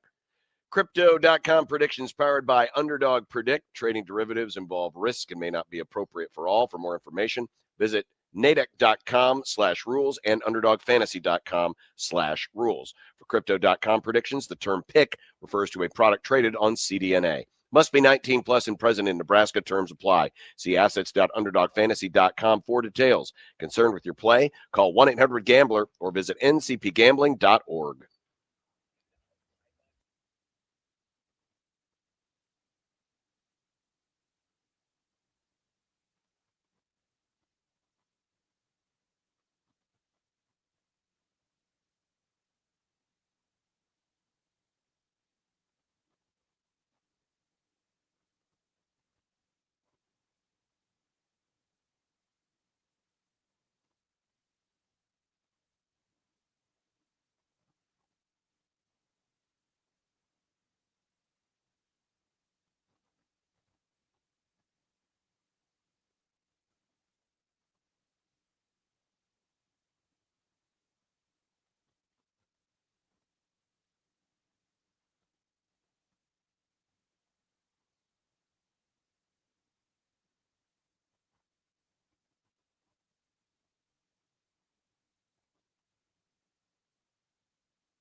John, real quick, before we get to the hot take market, friend of the Grum, Richard Johnson, CBS Sports, Split Zone Duo. Big Richard Johnson. He just tweeted, I'm told Penn State administration is shocked at this development. This development meaning the Penn State Kalani Sitake situation. There has been a lot of confidence in the last 24 hours, especially that they were going to pull this surprise move off. So, oh no, we are dumb asses. Oh man, it's too late in the year to add this to the current list. Can we start next year's list right now? What would that be? I think Kraft is going to get fired. Okay, save that for our Christmas show, Nick. 3 weeks from today, when we say goodbye for the year. I hope I can remember. All right, I'll put it on the list so you don't forget. I appreciate it. All right, well, let's get this over with. I'm going to the kale section of the super hot take market. This is a hot take I think will happen. Okay. The Big Ten Conference's stupid playoff idea is going to become reality. When? Soon, probably within the next 2 to 3 years. Wow. Because you've got, I mean, think about it. You have the most inconsequential 1 versus 2 game ever in the history of college football. Even whoever loses this game isn't really going to lose anything. Yeah, they don't get to be on the stage with Tony Petitti. Oh, big deal. But Indiana or Ohio State, no matter who loses this game, still going to be a top 4 seed, still going to get a first-round bye. All the benefits of that, right? So it really doesn't matter a whole lot. You've got the threat of Alabama getting knocked out of the field if they lose the SEC championship. You also have the controversy of what their committee's going to do with Ole Miss without Lane Kiffin. You got the Miami-Notre Dame debate. You got the ACC tiebreaker debacle. It's all just this big, perfect stew where every conference, I mean, you can throw in the Big 12. What if, BYU thinks they should be in no matter what, win or lose? They would only have 2 losses, just like the rest of the teams. But just about every conference has a reason to look at the current system and say, this doesn't work for me. And ever since the Big Ten pivoted to the 4 automatic bids to the 24-teamer, you talking about the big ass playoff? Yes. The big beautiful playoff? Yeah. The big beautiful playoff. Whatever you want to call it. That's what we're going to call it, the big beautiful playoff. Nice. I just have a feeling you're going to get more people coming to their side, and even the SEC will say, yeah, probably. And wow. As far as the networks What are a concerned, you worry about, okay, so the conference championship game means absolutely nothing. What are we going to do to replace it? Well, Petitti's big idea was we're going to do our quota bowls. The networks will still have their 9-3 USC facing 8-4 Washington and 9-3 Michigan meeting 8-4 Iowa, which, by the way, if we had quota bowls this year in the Big Ten, those would be your games. So they'll have some semblance of value, and you get your brands.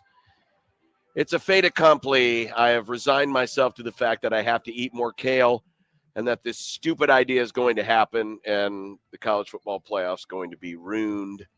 But it's going to happen. Yeah, I think it's going to happen within the next 2, 3. I'll go 5 years tops, but it'll definitely be within that. Hot take, I believe. Not a college football take, John, an NFL take. The Indianapolis Colts are going to miss the playoffs. Remember when they were the story and everyone was saying, Josh, you're too hard on Daniel Jones. Josh, you're a moron. Josh, you don't know what you're talking about. Well, look who won the pony. I wasn't wrong, John. I was just early. They're currently a 6 seed in the AFC. They're just 1 game up on Houston. Things could get dicey. Look at their schedule the rest of the year. At Jacksonville, at Seattle, San Fran at home, Jacksonville at home, and at Houston. At the very least, you are looking at 2 playoff opponents, and it could be upwards of 4. They've lost 3 of their last 4 games. The only win was against Atlanta overseas. Yikes. Hello, Governor. That took overtime. They don't trust in their quarterback anymore, and now the bro has a fractured fibula or some garbage. You don't want a fractured fibula. At the very fibula. least, his fibula hurts. That's not good. They are toast. Bury them. The Colts out of the playoffs. Here's another section of the hot take, Mark, I didn't want to shop in, but it's a hot take, I believe. Sunday This will Sunday feature the largest spread in favor of Nebraska over Creighton since at least 2018. Whoa. Is that a hot take? I don't know. Creighton's you can be the judge. Nebraska's undefeated. That makes sense to me. The largest spread that I was able to find going back to 1995 is a 9-point spread. Now, whoa. Believe it or not, I didn't keep track of these things, but when Nebraska blitzed Creighton over at PBA back in 2018, that spread was 8.5. I don't remember it being that big, but it was. And then 2014, the year after Doug, that spread was 7. And so Creighton famously won that game. Yes, they did. But I think, personally, that if I were setting the line right now, I would put it somewhere around, probably starting at 7. I could maybe work my way up to 10. But at the very least, it will be the largest spread in favor of Nebraska in this series since at least 2018. Man, this could just be like the worst year of your life. The playoffs going to expand to 24 with quota bowls. You hate the sport of college football. Creighton's going to get run off the gym, off the court, off the floor. My favorite part is, as long as the Rams win and Dallas dies, I'll survive. And who knows, man? Maybe that's not even going to happen. My favorite part is after the CFP will expand, they're going to have discussions about how to expand it even further. Beyond 24? Yeah, why not? I guess they love talking about it. They do. Hey, speaking of college football and things they love talking about, hot take I could be talked into. I'm going to lay out my plan at some point this week when we have some time. But the college football calendar and rules regarding coaching and player movement are about to undergo a major overhaul at some point in the next 10 years. We keep talking about how college football and college sports in general, John, are moving towards a more professionalized model. Why not just push it that way a little bit more? And here's the thing, and you brought this up yesterday, a very valid point.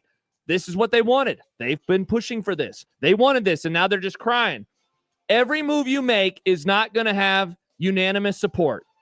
You got to do the thing that's going to be best for your game, and that is pushing back moves or having any sort of a poaching situation get punished. You're not allowed to do that in the NFL. I think there are 2 quick fixes that I would look at doing. The portal, it's not in January anymore. It's even later. I'd say it's after signing day. And guess what's happening to signing day, John? There ain't an early one anymore. You're going back to February. You do those 2 things alone, and suddenly a coach doesn't need to move on as fast as possible. Suddenly a school doesn't need to fire their coach in October to hire a guy on December 1st because they have a class on December the 3rd. You do those 2 things, and I think a lot of the problems are fixed. I think that the sport is going to change big time because what has happened over the last week is not sustainable, and I think everybody inside of the sport understands that. But college football is also dumb, and so the reason I don't totally believe this is because... I can't believe you said that about college football. You hate college football. See, but I don't hate it. I love it. I say it with a tone of whimsy. College football is dumb. Ha ha. I'm John, dumb. People love you guys still love I me? say it as a matter of fact. College football is dumb. But you don't like the sport. I still like the sport. So I don't like what the sport has become. That means you don't like the sport. No, I don't like what it has become. Doesn't mean I dislike the sport. I still enjoy watching the games. Okay. But this weekend, man, I just don't know. I don't know how I'm going to take in the Ohio State-Indiana game because there's a curiosity factor of I'm really curious to see how these teams look against each other. What are you expecting, like the bench to come into the game? I don't know, but I mean, if you're Ohio State or Indiana, are you throwing everything at the other team? Indiana has not won a conference championship since the 60s, and if they win, they'd get to play in the Rose Bowl. But John, that means something for them. Okay, but what means more, the national title? Ohio State last year didn't need to play in the conference championship game. They won the national title. But what do it made their season. What do you think is going to happen? Like I don't know. That's my point. Here's the thing, John. That's why I don't know how to take in this game. Take it in I don't doubt that Kurt Cignetti is one of those guys that will just do it because he can do it. But if you're smart and if you're looking ahead, that's not the game that matters. It will not the games look any that matter different. won't be for another 2 weeks. It will not look any different than a college football game you've watched all year, except that it'll be at a neutral site. You're not going to notice a difference. Both teams are going to want to win the game. You're not going to see backup quarterbacks coming in the second quarter. I didn't say necessarily backup quarterbacks, but you wonder if the game planning is going to be muted to a point where, hey, we don't want to show all our cards. not when there's a chance we might play them again in 3 or 4 weeks when there's a bigger prize on the line. And my point is, I don't think you're going to be able to notice. I don't think the layman is going to be able to watch the game and say, ooh, they're keeping things close to the vest in this one. Indiana wins, they get to go to the Rose Bowl. But I'll tell you, matters. but it does not have the same vibes as Of a course 1 not. versus 2 game should have. But last year's conference championship games featured really great No, rankings. I'm talking about a number 1 versus number 2 Oh, game. yeah. Forget about the conference championship. This is a 1 versus 2 game. Usually those games stopped everything. And it is like the whole world was focused on that. Doesn't feel that way. Yeah, well, I mean, season opener, Ohio State, Texas was what, 2 versus 3? That we all knew that loser of that game was going to be totally fine in the playoff race. I was still interested as hell. I'm not saying I'm not going to be interested. No, I know. I'm just. It just doesn't have the same vibe. I agree. I agree with you. And the rest of the game, I mean, honestly, the only intrigue, and this is what college football has done to itself, the only intrigue is what the committee is going to do with some of these teams who might lose, like in Alabama, or what will they do with the ACC if Duke wins? Does that elevate, a second G5 conference? All the intrigue about this weekend is about what happens on Sunday morning at 11 o'clock more than it is what's happening on the field in some cases. And we're going to get most of those answers tonight. That's true. Well, we'll look into that, but we have Steve Sipple coming up next here on 1620 The Zone.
It'd be nice to have a boat. Throw. It would be nice to have a boat. Throw. It would be nice to have a boat. Throw. It would be nice to have a boat. Throw. It would be nice to have a blow through. It would be nice to have a blow through. It would be nice to have a blow through. It would be nice to have a blow through from your mom.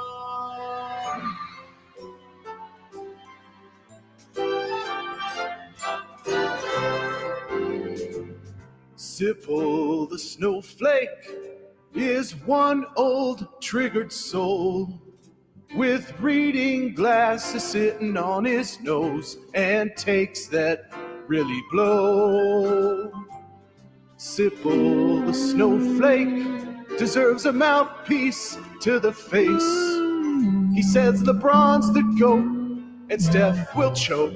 Then he runs to his safe space. Hey, we gotta be careful here.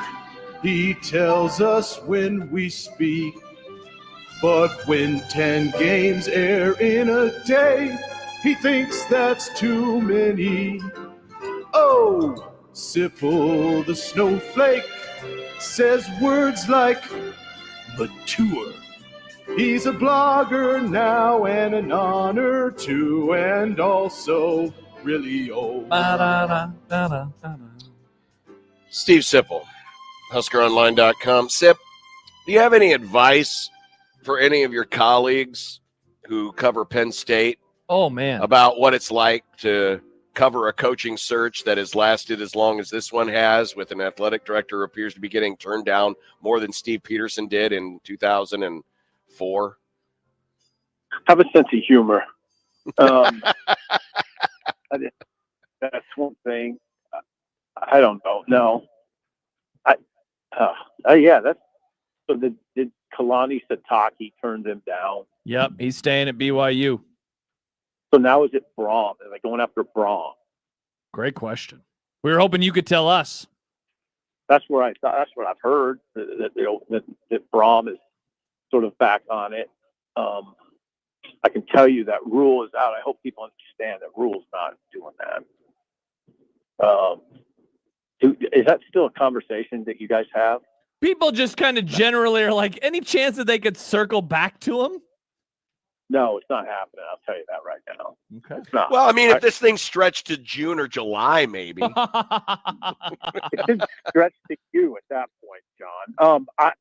True. I don't. No, I think it'll go to Braum now.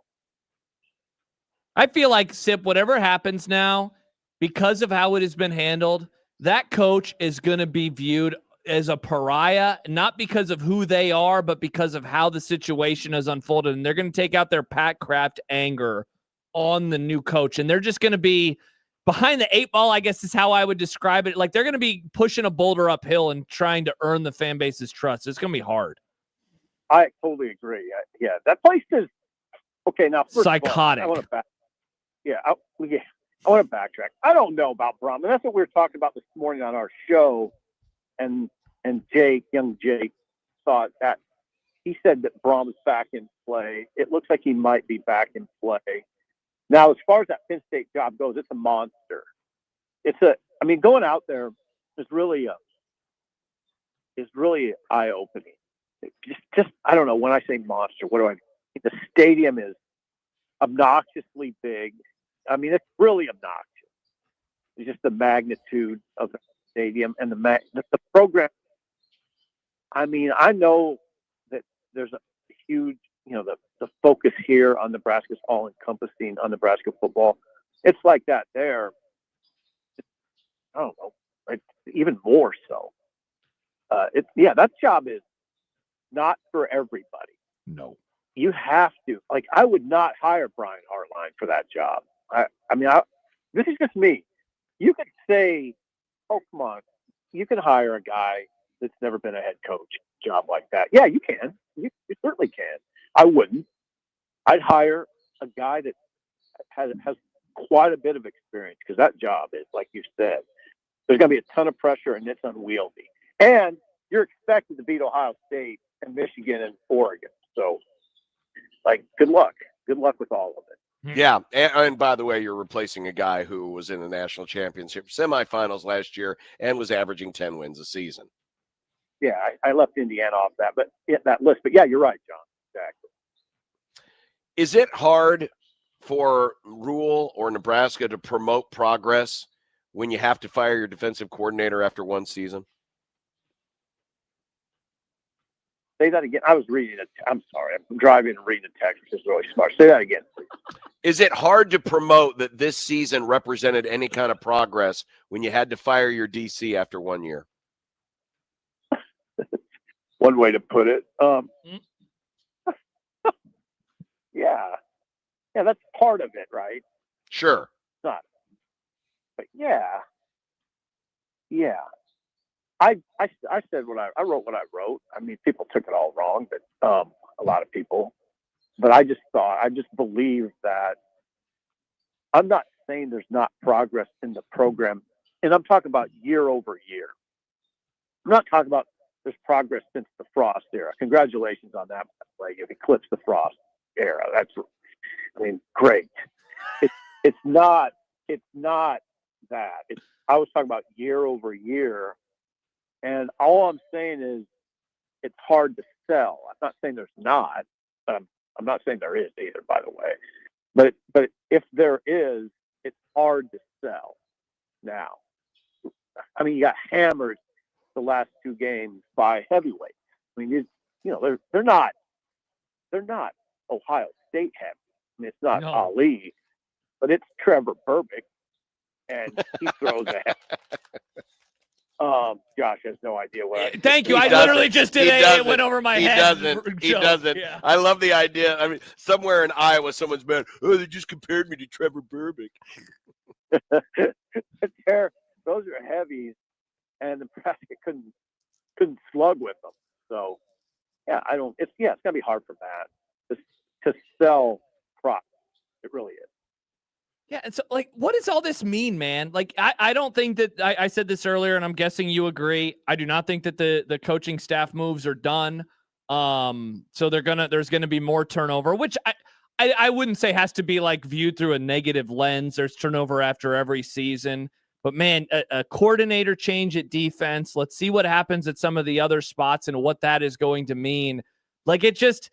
The whole idea of like Matt Rule was built off of development and doing things a different way, an old school way. And they're going to go into year 4 and they're going to be starting over in X amount of spots, whether it's with the staff or with the players themselves. Yeah. I mean, there's a lot going on. I mean, I suppose the new defensive coordinator will want to bring in a few guys at least. I think now. Is there anybody that's safe on the whole staff? On the defense? No, on the defensive side.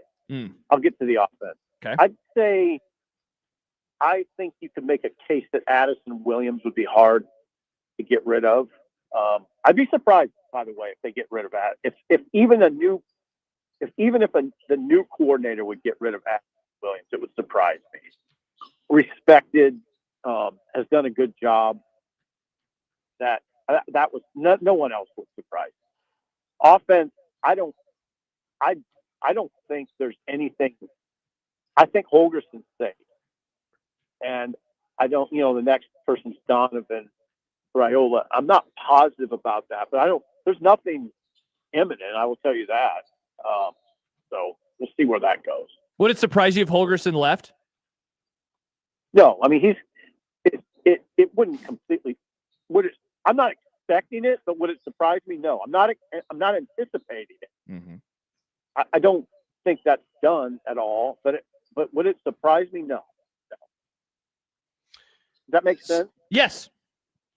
I think there's a chance he will. Agreed. Would not. Yeah, but I'm not. I don't think it's not like a done deal, and I don't think he's being forced out in any way. Yeah. Does that decision depend on which quarterback either is retained, decides to stay, who's here next year in that room? How much of that kind of rides on Great question. Any possible decision? On Holgerson? Yeah. I don't think it matters. The quarterback thing is just, if I were a Nebraska fan, I'd be open-minded about it. It's fluid. I think if Matt Rule were on if you were talking to Matt Rule instead of me right now, I bet he would say about the same thing. That we have Latif and Raiola, and that's what we know. And that's sort of the nature of that discussion in the portal era as it applies to most positions, but especially quarterback. Sip, I wanted to ask you about I want to ask you about something you wrote in your column today. Because you talked about the young defensive line. You said, I wonder if these guys fully understand that their continued development might be the most important element in Nebraska's overall effort to improve as a program. Did Matt Rule, did the staff, have they overestimated their ability to develop the defensive line or develop players, period? Because they made a bet, I think, in the offseason and over the course of the first few seasons that that's what they were going to be built off of. And we obviously saw that really come home to roost over the last two games against Penn State and Iowa. Yeah, I mean, I think they might have miscalculated what they had or what they thought they could get out of those guys. I mean, I'm not going out on a limb there. They ranked 114th in the country in average yards per gain allowed, 4.8. That's 114th. I mean, there's other stats that would lead you to that conclusion. Yeah, I do. I think we talk about all off season the defensive line, and it's sort of our concerns about it, and it was probably a little worse than I thought. So yeah, I think there could have been a miscalculation there. Concerning. I mean, I don't know why we read it. That's an interesting part of the conversation to me. It wasn't anything that cropped up. It wasn't injury. No. It was just we're banking on these guys, and it didn't work. No. It just didn't. And it especially didn't work against the hammer teams. I call the hammer teams like Michigan, Minnesota, Penn State, Iowa. The teams that bring the hammer on the run game. It just didn't hold up. It didn't hold up hardly at all. We were talking about this a little bit earlier, Sip, and we don't know the location, we don't know the bowl, we don't know who the opponent is, but just the nature of how important this bowl game is from an optics perspective, certainly from our perspective, Sip, being older people. The bowl game, when the bowl games really mattered and they felt big, you took everyone seriously. But now in the era of opt-outs, the fact that these things have become quasi-exhibition games almost to a degree, how important is winning this bowl game? Because a loss does put you in the same exact spot as you were in at the end of last year, 7-6, and leaves a bad taste in your mouth. Yeah, any game against a good opponent is going to be important for Nebraska as a proving ground game. They're going to play Utah in the Vegas, John. I mean, that's what's going on. They're getting ready for Utah. Okay, I mean that's what the deal is. Sip has said it first. Yeah. It's Utah. It's Las Vegas. Book it. Yeah, that's what. Okay, I'm 90% sure on that. I'm not going to pretend something else. No, I think they're getting ready for Utah from what I've heard. So, they are to play Utah, and that will be a tough game, and it will be a meaningful game. It'll certainly be meaningful to Utah because Whittingham might be coaching his last game, so they'll be amped up. If you look at the stats, you can do that because you have a computer in front of you. I think Utah is number 2 in the nation rushing. So yeah. You got that. But they don't defend the run very well. So well, it'll be a good game for Mekhi Nelson then. and Mosey. So yeah, it's important. I think it's really important. If you can beat Utah, I'd say almost the same I said against before the Iowa game. If you can beat Utah, that's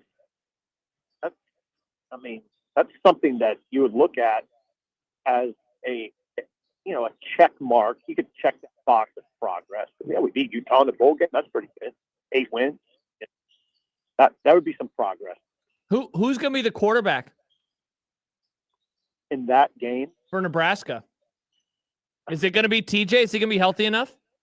Oh, I'm sorry. Yeah, it'd be Latif if he's healthy. Dylan won't be ready. No, yeah. Well, it won't be Dylan for sure.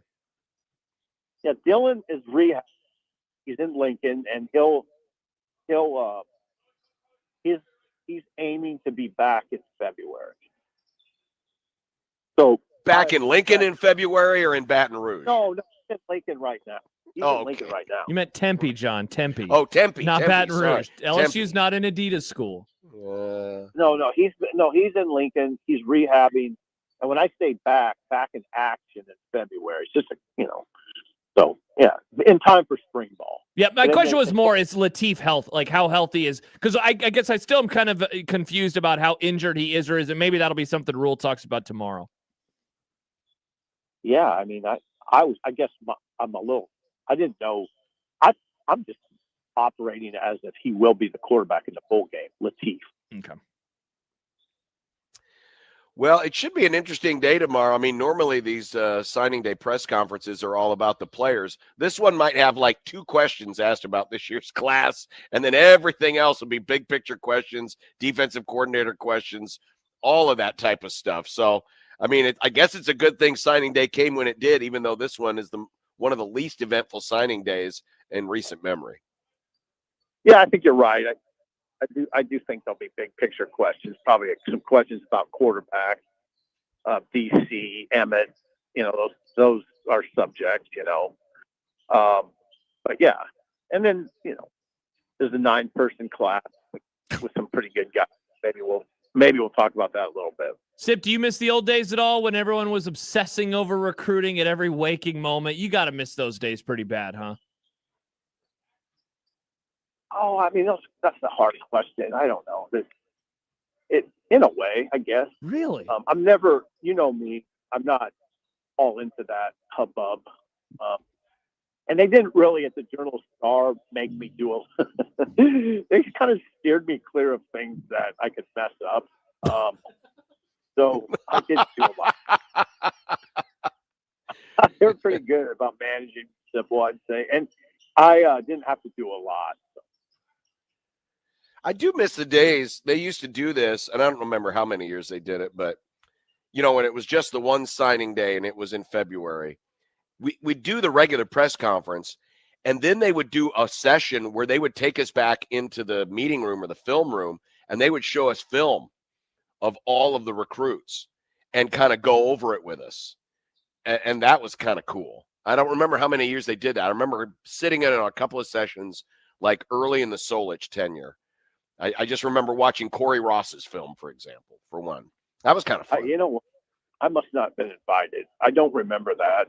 I know the coaches used to go out to like Omaha and have a big dinner, and there'd be a lot of fans, and they would show the film, and those were big events. They did have one in Lincoln too.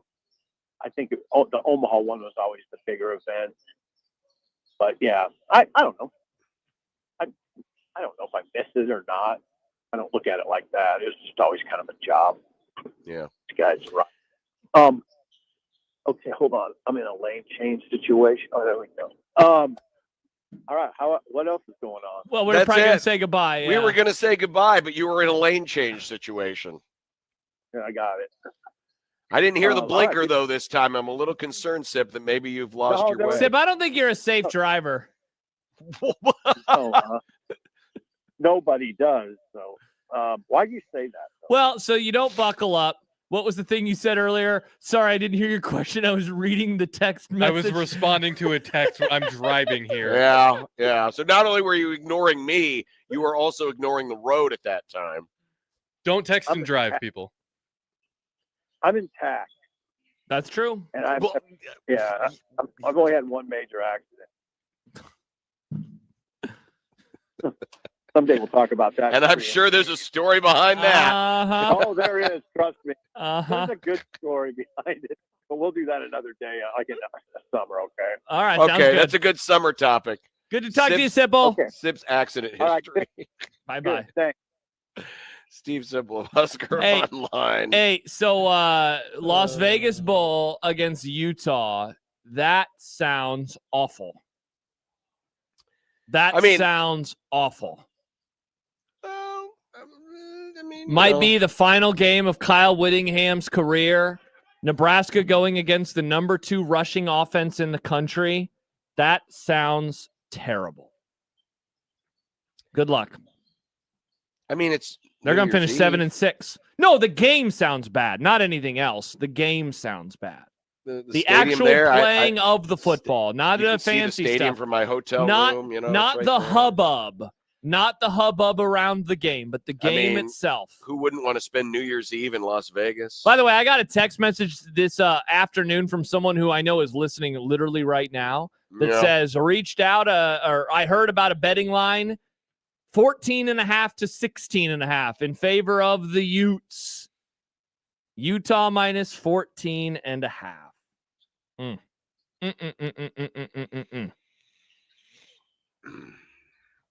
Well, we'll see. Mm-hmm. Maybe it'll be Detroit. You're so weird. Maybe it'll be Detroit. Is that why you sound so sad? Because it's not going to be the Detroit Poop Bowl. They're going to have to go to Las Vegas. I'm not sad. I mean, if they go to Vegas, they go to Vegas. By the way, this for those wondering, maybe it'll be Detroit. It will not be Detroit. New Year's Eve, 2:30 kickoff in the Central Time Zone. New Year's Eve, 2:30. Doesn't that seem like an odd kickoff for a bowl in Las Vegas? Yeah, 12:30. Wouldn't you think a bowl in Las Vegas would be in like prime time, like in the evening, or it'd be like a 7:00 kickoff in Vegas, but a 9:00 kickoff here. How do you feel about that? As someone who's doing overreaction that day, are you happy that you'll be done by New Year's Eve plans, or do you wish you could use that as an excuse? There's no guarantee. There's no guarantee, Josh. Do you wish you could use that as an excuse to get out of New Year's Eve plans with your wife? No guarantee. I have no idea what's going on. We'll have to wait and see. They don't announce the bowls until Sunday.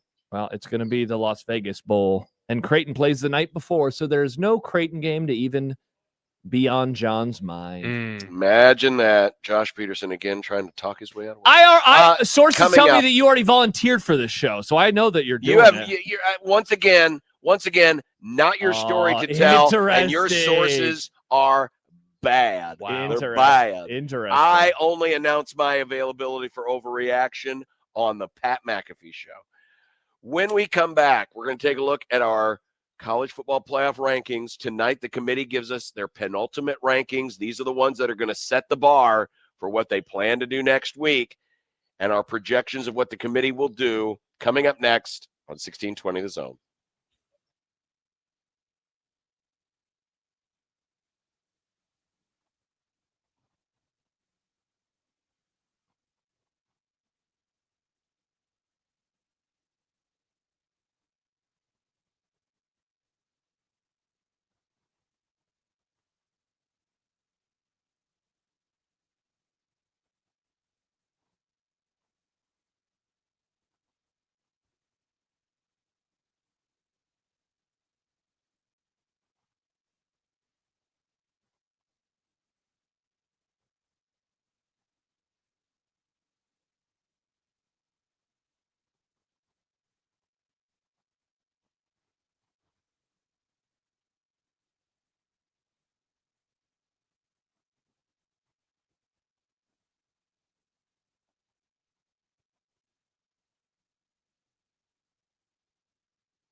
Hey, Nick's got a pair of tickets for you to see the Omaha Mavericks tomorrow night. They're taking on Northern Colorado over at the Baxter at 7 o'clock.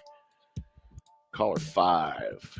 Whoa. Right now? Yeah, why not? Why not? I love it. Why not now? 402-951-1620. That's the phone number. That's the Prairie Flower Casino Zone hotline. Nice. Mavs basketball. Of course, you'll be able to hear it on our sister station, 1180.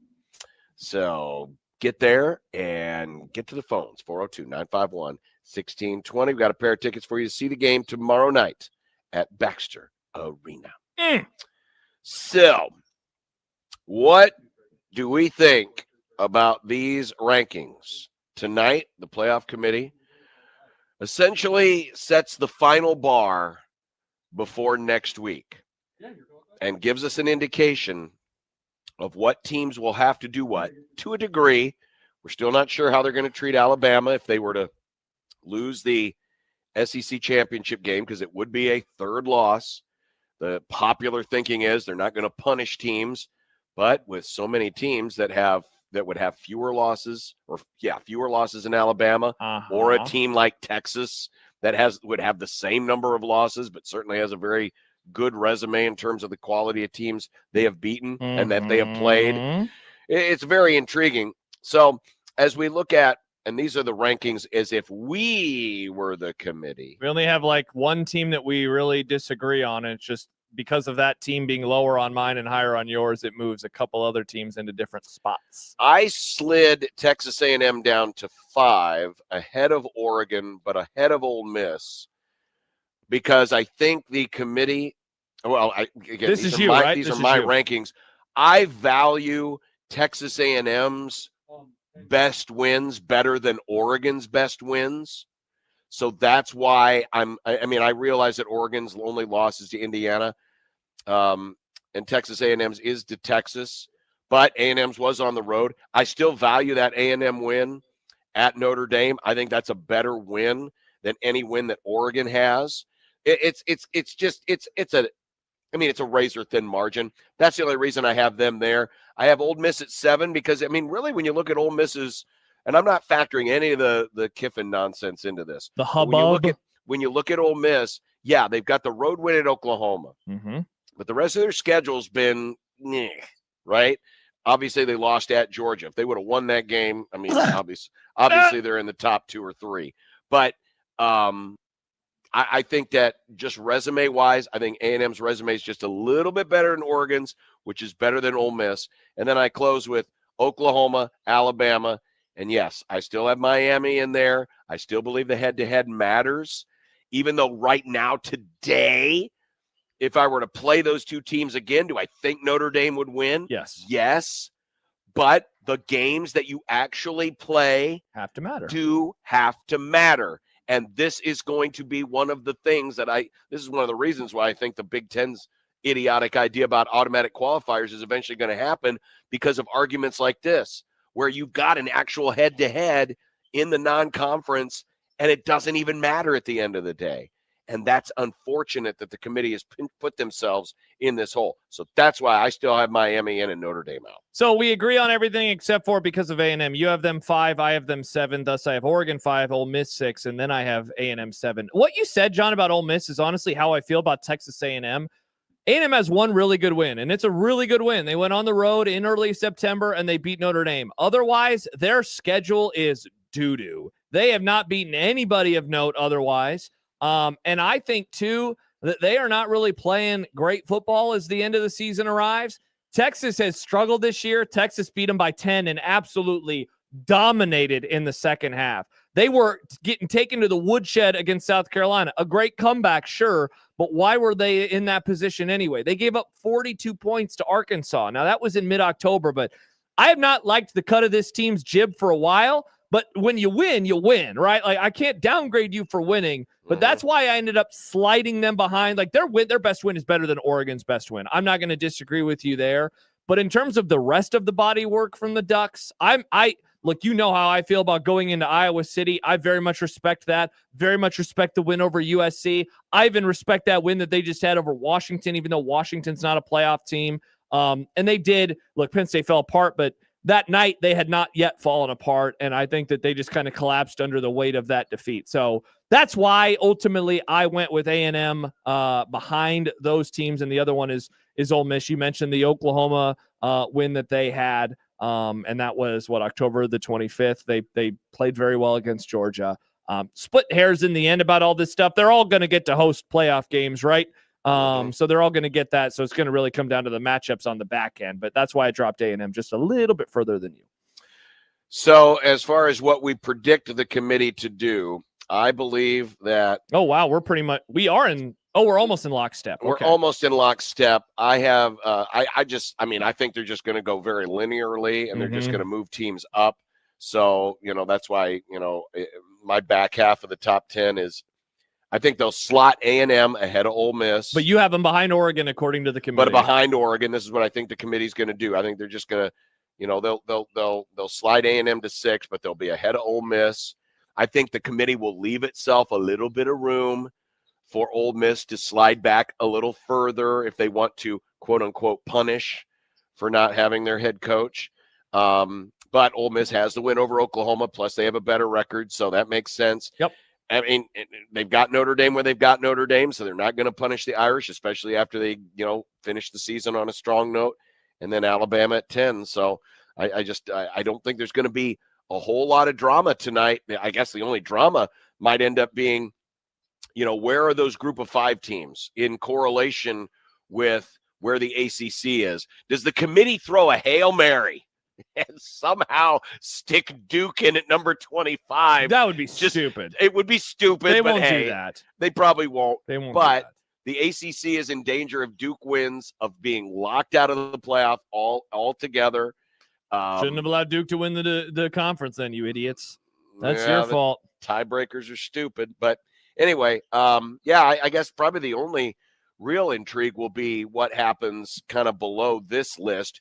Do they move Miami closer to give them some wiggle room if they want to change their mind on I think their mind is set. Their mind is set. Miami doesn't have another game to play. Notre Dame doesn't have another game to play. So Miami is screwed. Yeah, unless they actually move them ahead of them. Well, unless they punish Alabama for losing the SEC championship. See, and game I do think and that knock them out, and it's possible. I think that's very much in possible. play, because here's the thing, John. They've been super inconsistent year to year. Like, just because they created a random rule last year of if you lose in the conference title game, we can't drop you out, doesn't mean they have to follow that rule this year. No, because they have done that year to year. So like they very much could punish Alabama. Like if I'm Bama, I am not messing around. You better beat Georgia. Do not lose to Georgia, and you better hope Texas Tech takes care of business, because if BYU beats Texas Tech, I think the Big 12 is getting 2 teams in, and then if Alabama were to lose, it could be a pain train for them. That said, I think Texas Tech is going to win, so I think that point is. I think Texas Tech will win, but I think that's another possible scenario that the committee is hoping doesn't happen. For sure, they don't want to drop. First of all, they're not going to drop Texas Tech from 4 all the way down to 13 or 11 or 12. So they would still be in. They would not want to do that. They would not want to get put in that position, because it would mean what do you call them, John, in March? Dirty bid stealers. BYU would become a dirty bid stealer, and that would kick out somebody at the back end. People would be pissed. So everyone who is not a fan of Texas or Bama or Miami, they are rooting hard. Notre Dame, they are rooting hard for the Red Raiders. Hard. Should Alabama get booted if they lose? Should they get booted? Yes, I think so. I mean, who? Well, I guess I have Miami, so I'd say Miami. I'd say put Miami into the playoffs, slot them up. I guess I'm trying to game out the system here. So we're saying they lose, so they fall out. And then, or what are you saying? Are you saying Texas Tech wins, so they stay right, in? Right. Yeah. Let's assume that the rest of this assume. Yeah, I'd say Miami falls out, or Alabama falls out. Miami sneaks on in, and then you go with the G5 team, and there you go. And then you know what they would do? Suddenly Miami would be in the same little pot as Notre Dame, and they'd be like, all right, well, Miami's going to be higher because they beat Notre Dame. Like that's absolutely what they would do. So I think I'd go with Miami, because Miami last week was 12. They were behind BYU at 11. So BYU loses. You're out of there, dog. Alabama loses, you're out of there, dog. So that moves Miami up, and then you have your ACC or your G5 representative. Can you imagine the maybe a G5. howling if Alabama, and let's just say for argument's sake, Don't lose. It's another close game, but let's just assume it's a tight, like last year's SEC title game. Sure. Goes down to the wire. Yeah. Alabama could say, well, wait, we've still got that win over Georgia. We beat them. Yeah. They beat us, and now, of course, the argument will be, well, you shouldn't have lost to Florida State all the way back at the beginning of the season. But Miami, I mean, their losses to SMU, Yeah, but they beat Notre Dame. But Alabama's got wins, got some great wins. They got, they would then have the best win of the season. They will still have a great win over Georgia. That would be the best win because Georgia would get ranked third.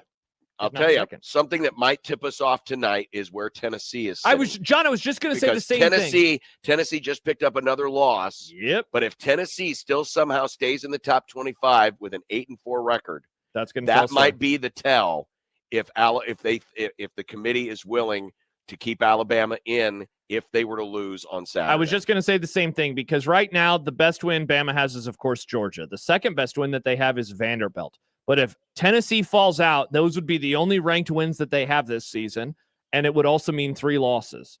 And that is not what you want. I'm with you. You lose close, you're probably feeling a little bit better.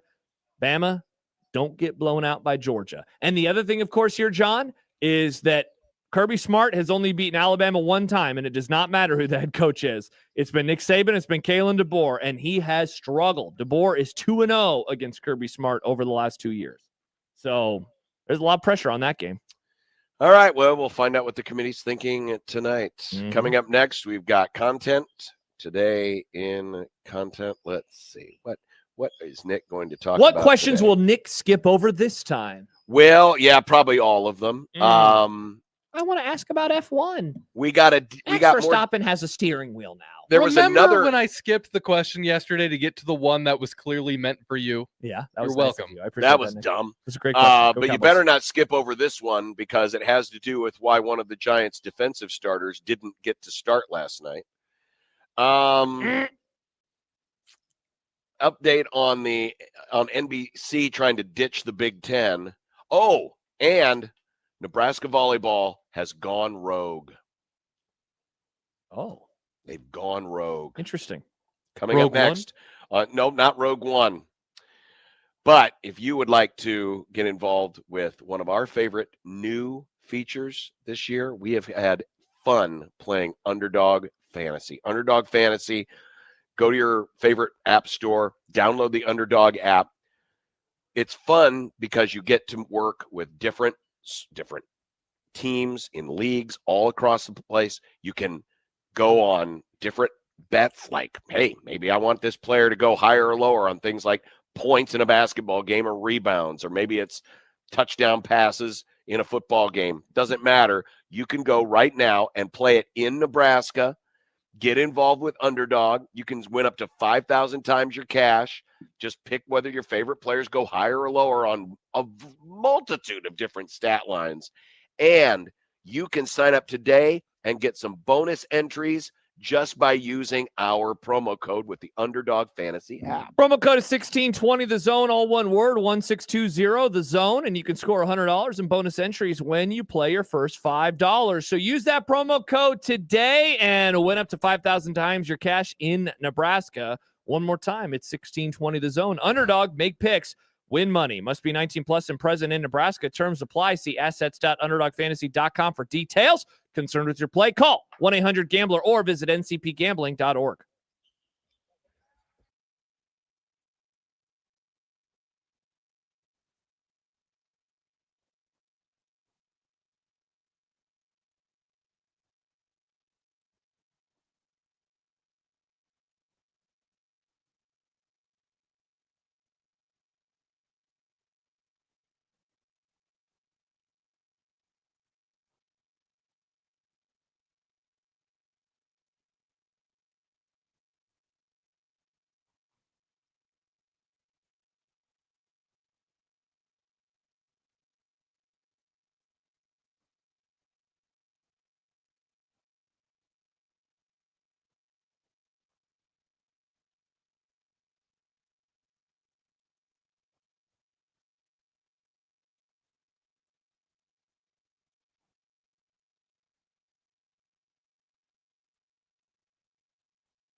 Look, I made you some Unsportsmanlike content. Unsportsmanlike content. Unsportsmanlike content. Content that's unsportsmanlike. Okay, fine. Nick, got plenty of time for content today. No skipping of questions. You get so triggered by it when I'm just trying to do my job and keep us on track. My job is to make sure we go to break on time, John. How about you get to your questions then? Uh-oh. With their comfortable win over another hapless opponent, the New England Patriots possess the best record in the NFL. How concerned are we that new dark age has descended upon us? Always very concerned when you're dealing with the dark magic arts of the New England Patriots. Sadly, they found on a good coach-quarterback combination, but they haven't played anybody yet, so hopefully that will be their undoing. We can only hope, because we do not need to go through this again. Help us, Buffalo. You're our only hope. Never say that again. Or anybody else in the AFC. I'm not concerned. They're not going to be a dynasty. They'll win some games. They'll be a nasty. But maybe Drake May will lose in the playoffs, and everyone will say, oh, their window, it's going to be huge, and then it never will be huge. That's how football works sometimes. They do look really impressive, though. Against the Giants. Hey, look, the kicker just stumbled over his foot again. God, that was pretty bad. Speaking of the Giants. I was going to say that, John. In last night's game, Giants defensive end Abdul Carter was held out of the first drive for disciplinary reason. You got there. Words. What did he do, you ask? What did he do, Nick? I'm glad you asked. Okay. During a film session, he was caught watching porn gooning on his phone when his Bluetooth headphones got disconnected. We love technology, don't we, folks? Now, this is not what happened. Some people on the internet were duped, but this is not what happened. Wow, look at Josh coming to the defense of someone out of the NFC least. No, I'm just coming to the defense of media literacy. But that said, it was a very funny joke, and I laughed very hard when I saw that tweet last night. It got me very good. That would be awesome for a guy to get suspended for the start of a game. Do we know for sure that it wasn't that? I mean, it would be a very Giants thing to do. Literally, I saw a kicker do something I've never seen in my life. That's true. The account it came from is fake. So, I mean, that is what tipped me off. So I guess we'll never really know. We'll never really know. It could have been something worse. That's true. He could have been watching. No. He could have been watching videos that are worse than porn. Gooning. I don't know what that is. He was in a Discord server. The Pittsburgh Steelers, who famously have had 3 head coaches in 55 years and hasn't fired one since 1968. That's the year my dad was born. Are perhaps at a crossroads with Mike Tomlin. During yesterday's loss to the Bills, the Fire Tomlin chants rained down from the stands. Yesterday from the Sunday. Oh, okay. I misread. It's okay, Nick. Will the Steelers do the unthinkable? Will Tomlin leave on his own accord? Will they run it back again? I think the noise is getting too loud. I think the Steelers might actually have to pull the trigger, though. Would it surprise you if Mike Tomlin just stepped away? Because that's just the Steeler thing to do. And they kind of he still gets some payment on the side, but at least he gets to save face by saying, I'm going to step aside, and the Steelers don't have to fire someone. Wouldn't surprise me. Wouldn't surprise me. I definitely think this is going to be his last year there. I can't decide if it's more likely that he just leaves on his own volition or if he gets fired. Do you know how old Tomlin is, John? He's younger than me, I think. He's 53. Wow. He's been around for so long, and I knew that he got hired when he was young, but seeing his age yesterday, I was like, wow, he still could coach for another 30 years if he wanted to. Statistically mid-coach of all time? He did win a Super Bowl and went to another one, but over the last almost decade, he has won 0 playoff games. And lately, they've just gotten slowly worse. First, he won a Super Bowl, and then he made a Super Bowl, which is still pretty good. And then he was only making AFC championship games. Again, still pretty good. And then he was winning in the first round. Solid. Now they stink. They have Aaron Rodgers. They thought that was going to fix things. And now they have Thielen, who wants to go win a Super Bowl. He made the wrong turn. Am I just crazy? Am I blinded by hate for this Aaron Rodgers thing? What do so many people still see in Aaron Rodgers? Well, in defense of the Steelers, it was him or Gabagool, and so they would rather have him at quarterback. Have you seen this? Have you heard about this? Oh. Former Creighton Bluejay Ryan Nemhard became the first undrafted rookie in the modern draft era to record 25 or more points. He finished with 28, 10 assists, and no turnovers.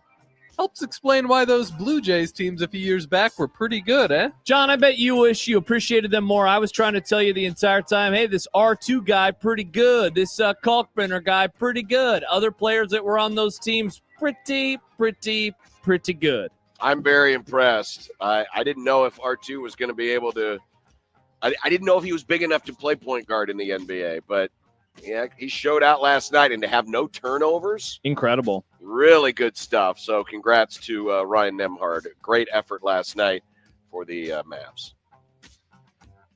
Lane Kiffin was introduced as LSU's coach on Monday, promising to restore it to, quote, the best program in all of college football. Will he win a natty in Baton Rouge? Nope. Not happening. LSU can only win national championships with oddball circumstances, unless they had Nick Saban. Well, guess what? Nick Saban didn't walk through that door yesterday. Lane Kiffin is an oddball circumstance. Nah, He's an oddball. I'm talking oddball, like not expecting it. No one expected Les Miles to win a national title. He did.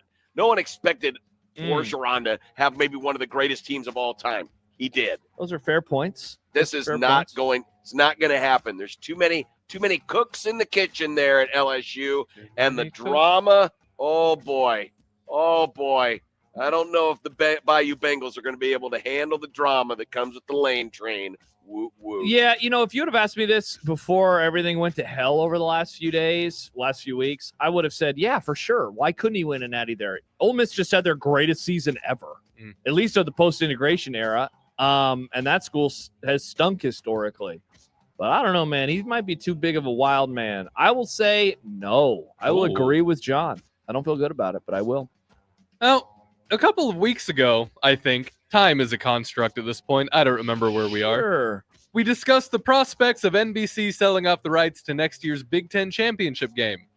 Today, Sports Media Watch is reporting that NBC wants $70 million, which is around the same price Netflix pays for its NFL Christmas Day games.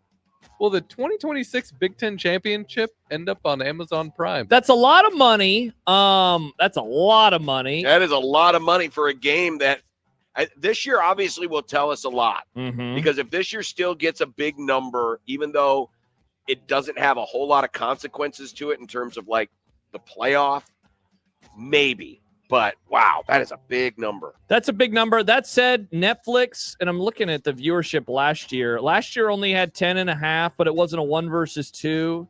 Yeah, they won't get 70, but I'll say it does end up elsewhere because, that's a hell of a get for Amazon Prime. So I'll say, sure, why not? Yeah. Now, the catch is if Fox will allow it, because remember, Fox has a say because they partially own the Big Ten Network. That's true. Which actually controls the media rights. And the reports say that they are not happy with NBC trying to sell off this game. So there might have to be another like announcer trade.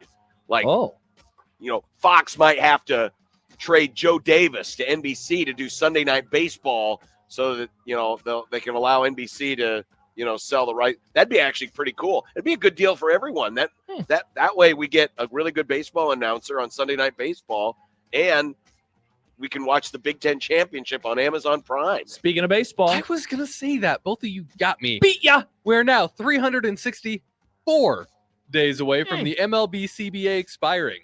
Are we getting baseball in 2027? Everyone we talked to, including Mike Farron, is not very optimistic. No.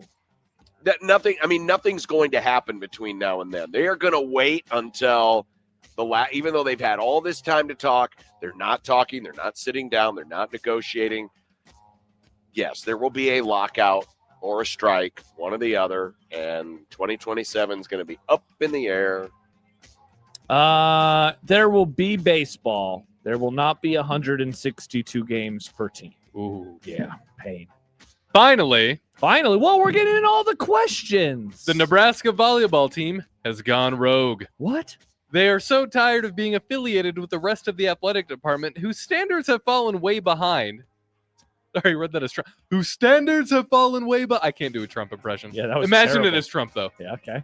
That NU volleyball has rebranded. To what? Introducing the Nebraska Sharks. Did you see this? Did you hear about this? There's the graphic showing the Nebraska volleyball bracket. You got the Kansas State Wildcats versus the San Diego Toreros and the Long Island University Sharks versus the Nebraska Sharks. That's cool. It's the Battle of the Sharks. That's awesome that so many Sharks are playing each other. Somebody duplicated the font in Canva and forgot to do the lower That part. is a tough look. John, isn't one of your pals working at 1011? You did a radio show with him every I Friday don't think they had long? Suits doing the graphics. But Are that'd be funny you going to yell at Suits? I probably should.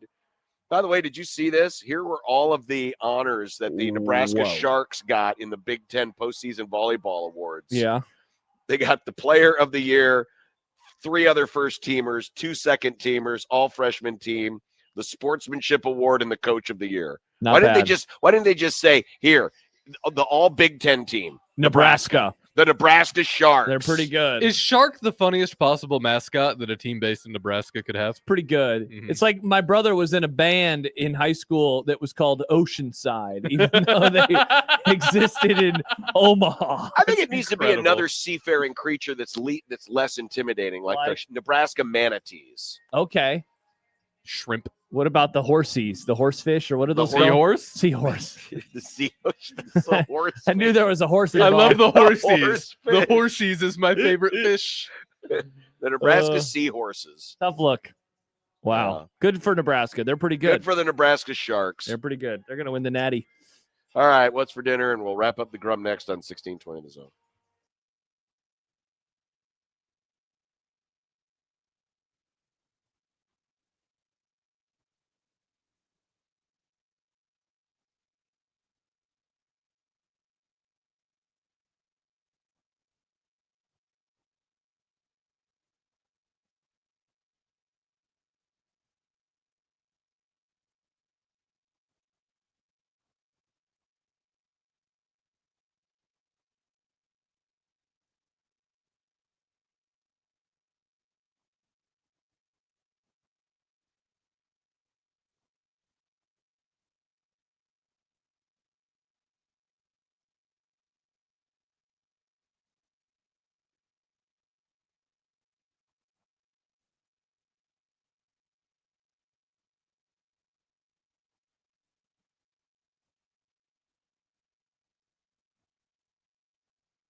When you knock us down, we're going to get up. And on the way up, we're going to bite a kneecap off. Crust is good on your pizza, not your ass. I will eat your ass first. He's tough as a Woolworth steak. And then it's going to take 2 more shots to knock us down. All right. And on the way up, we're going to take your other kneecap. I'm ready to hang them up, gut them, and skin them, and chop them up. You know what? I'm ready. My daughters aren't starving to death. I'll eat my neighbors. And we're going to get up, and then it's going to take 3 shots to get us down. And when we do, we're going to take another hunk out of you. Cliff, what are you going to take away as your best memory from playing basketball at Boston College? Probably just like going out to eat. Last night we had the pigs in a blanket. They were good. Had some chili on them, some fries. And did you do the Franks in the ketchup? Do the what? Did you do the Franks in the ketchup? Yeah. I put some Frank's Red Hot in the ketchup, spiced it up a little bit. It was good. I've never thought about eating chili with pigs in a blanket before, and it's kind of blowing my mind. Like, obviously, of course it would work. That's why we call you Mr. Blow. Yeah, she baked it with the chili already in there. Blow and your brain. some onions. It was very good. Delicious. What are you having tonight? Are you going to eat? I have no idea. Probably not. I mean, it just doesn't work in my schedule. So something I'll have to. There might be a couple of those pigs in a blanket left over when I get home tonight. Nice. I'm guessing. I don't know. Might be very late. Might be a shells and cheese night because Oh. I'm on my own, and I'm going to watch our movie tonight, which The Mask. is The Mask On Netflix. which is on Netflix. I had shells and cheese last night. Whoa! It was awesome. Look at us, the I've- shells and cheese I boys. had shells and cheese in like over a year. Yeah. Yeah. Now, I this haven't- is not a commentary on the movie because I have not finished it. But I did download it on my phone, and I was going to watch it on the way back from Las Vegas, and I fell asleep. Tough. Now, I was very look. tired. Yeah, I mean, So, you were 2 again- marks deep and setting the wrong times on StreamYard. that's true. I haven't seen who this cares? movie in years, so I'm, Yeah, so I I'm haven't watched it incredibly yet. intrigued. I'll be watching it tomorrow. Chicken fajitas tonight. Chicken fajitas. Mhm. The what did I? Oh, the open face that triggered Nick last night. Yeah. Very tasty. I'm sure it was delicious. It was very I tasty. just don't think it should be called a sandwich. Well, it was really tasty. Shout out to my wife. Sounds good. It was What really should good. it be called then? Yeah, what do you want to call it? A I don't- bread bowl? I don't know. What's that Well, it's not a thing? bread bowl. The S word on a shingle. Do you consider that an open face sandwich? Well, I mean, yeah. It is. Yeah, it's an open face sandwich. Wow, I can't believe you just An cussed. open face I said S S word. sandwich. Hey, don't forget tomorrow, signing day coverage, wall to wall on the zone. I've got so many guests lined Nick up. has all 8 of the recruits. Yeah. I'm like, hey, kid, you want to be on the radio? And they say, what's a radio? This would be the one year we could have them all.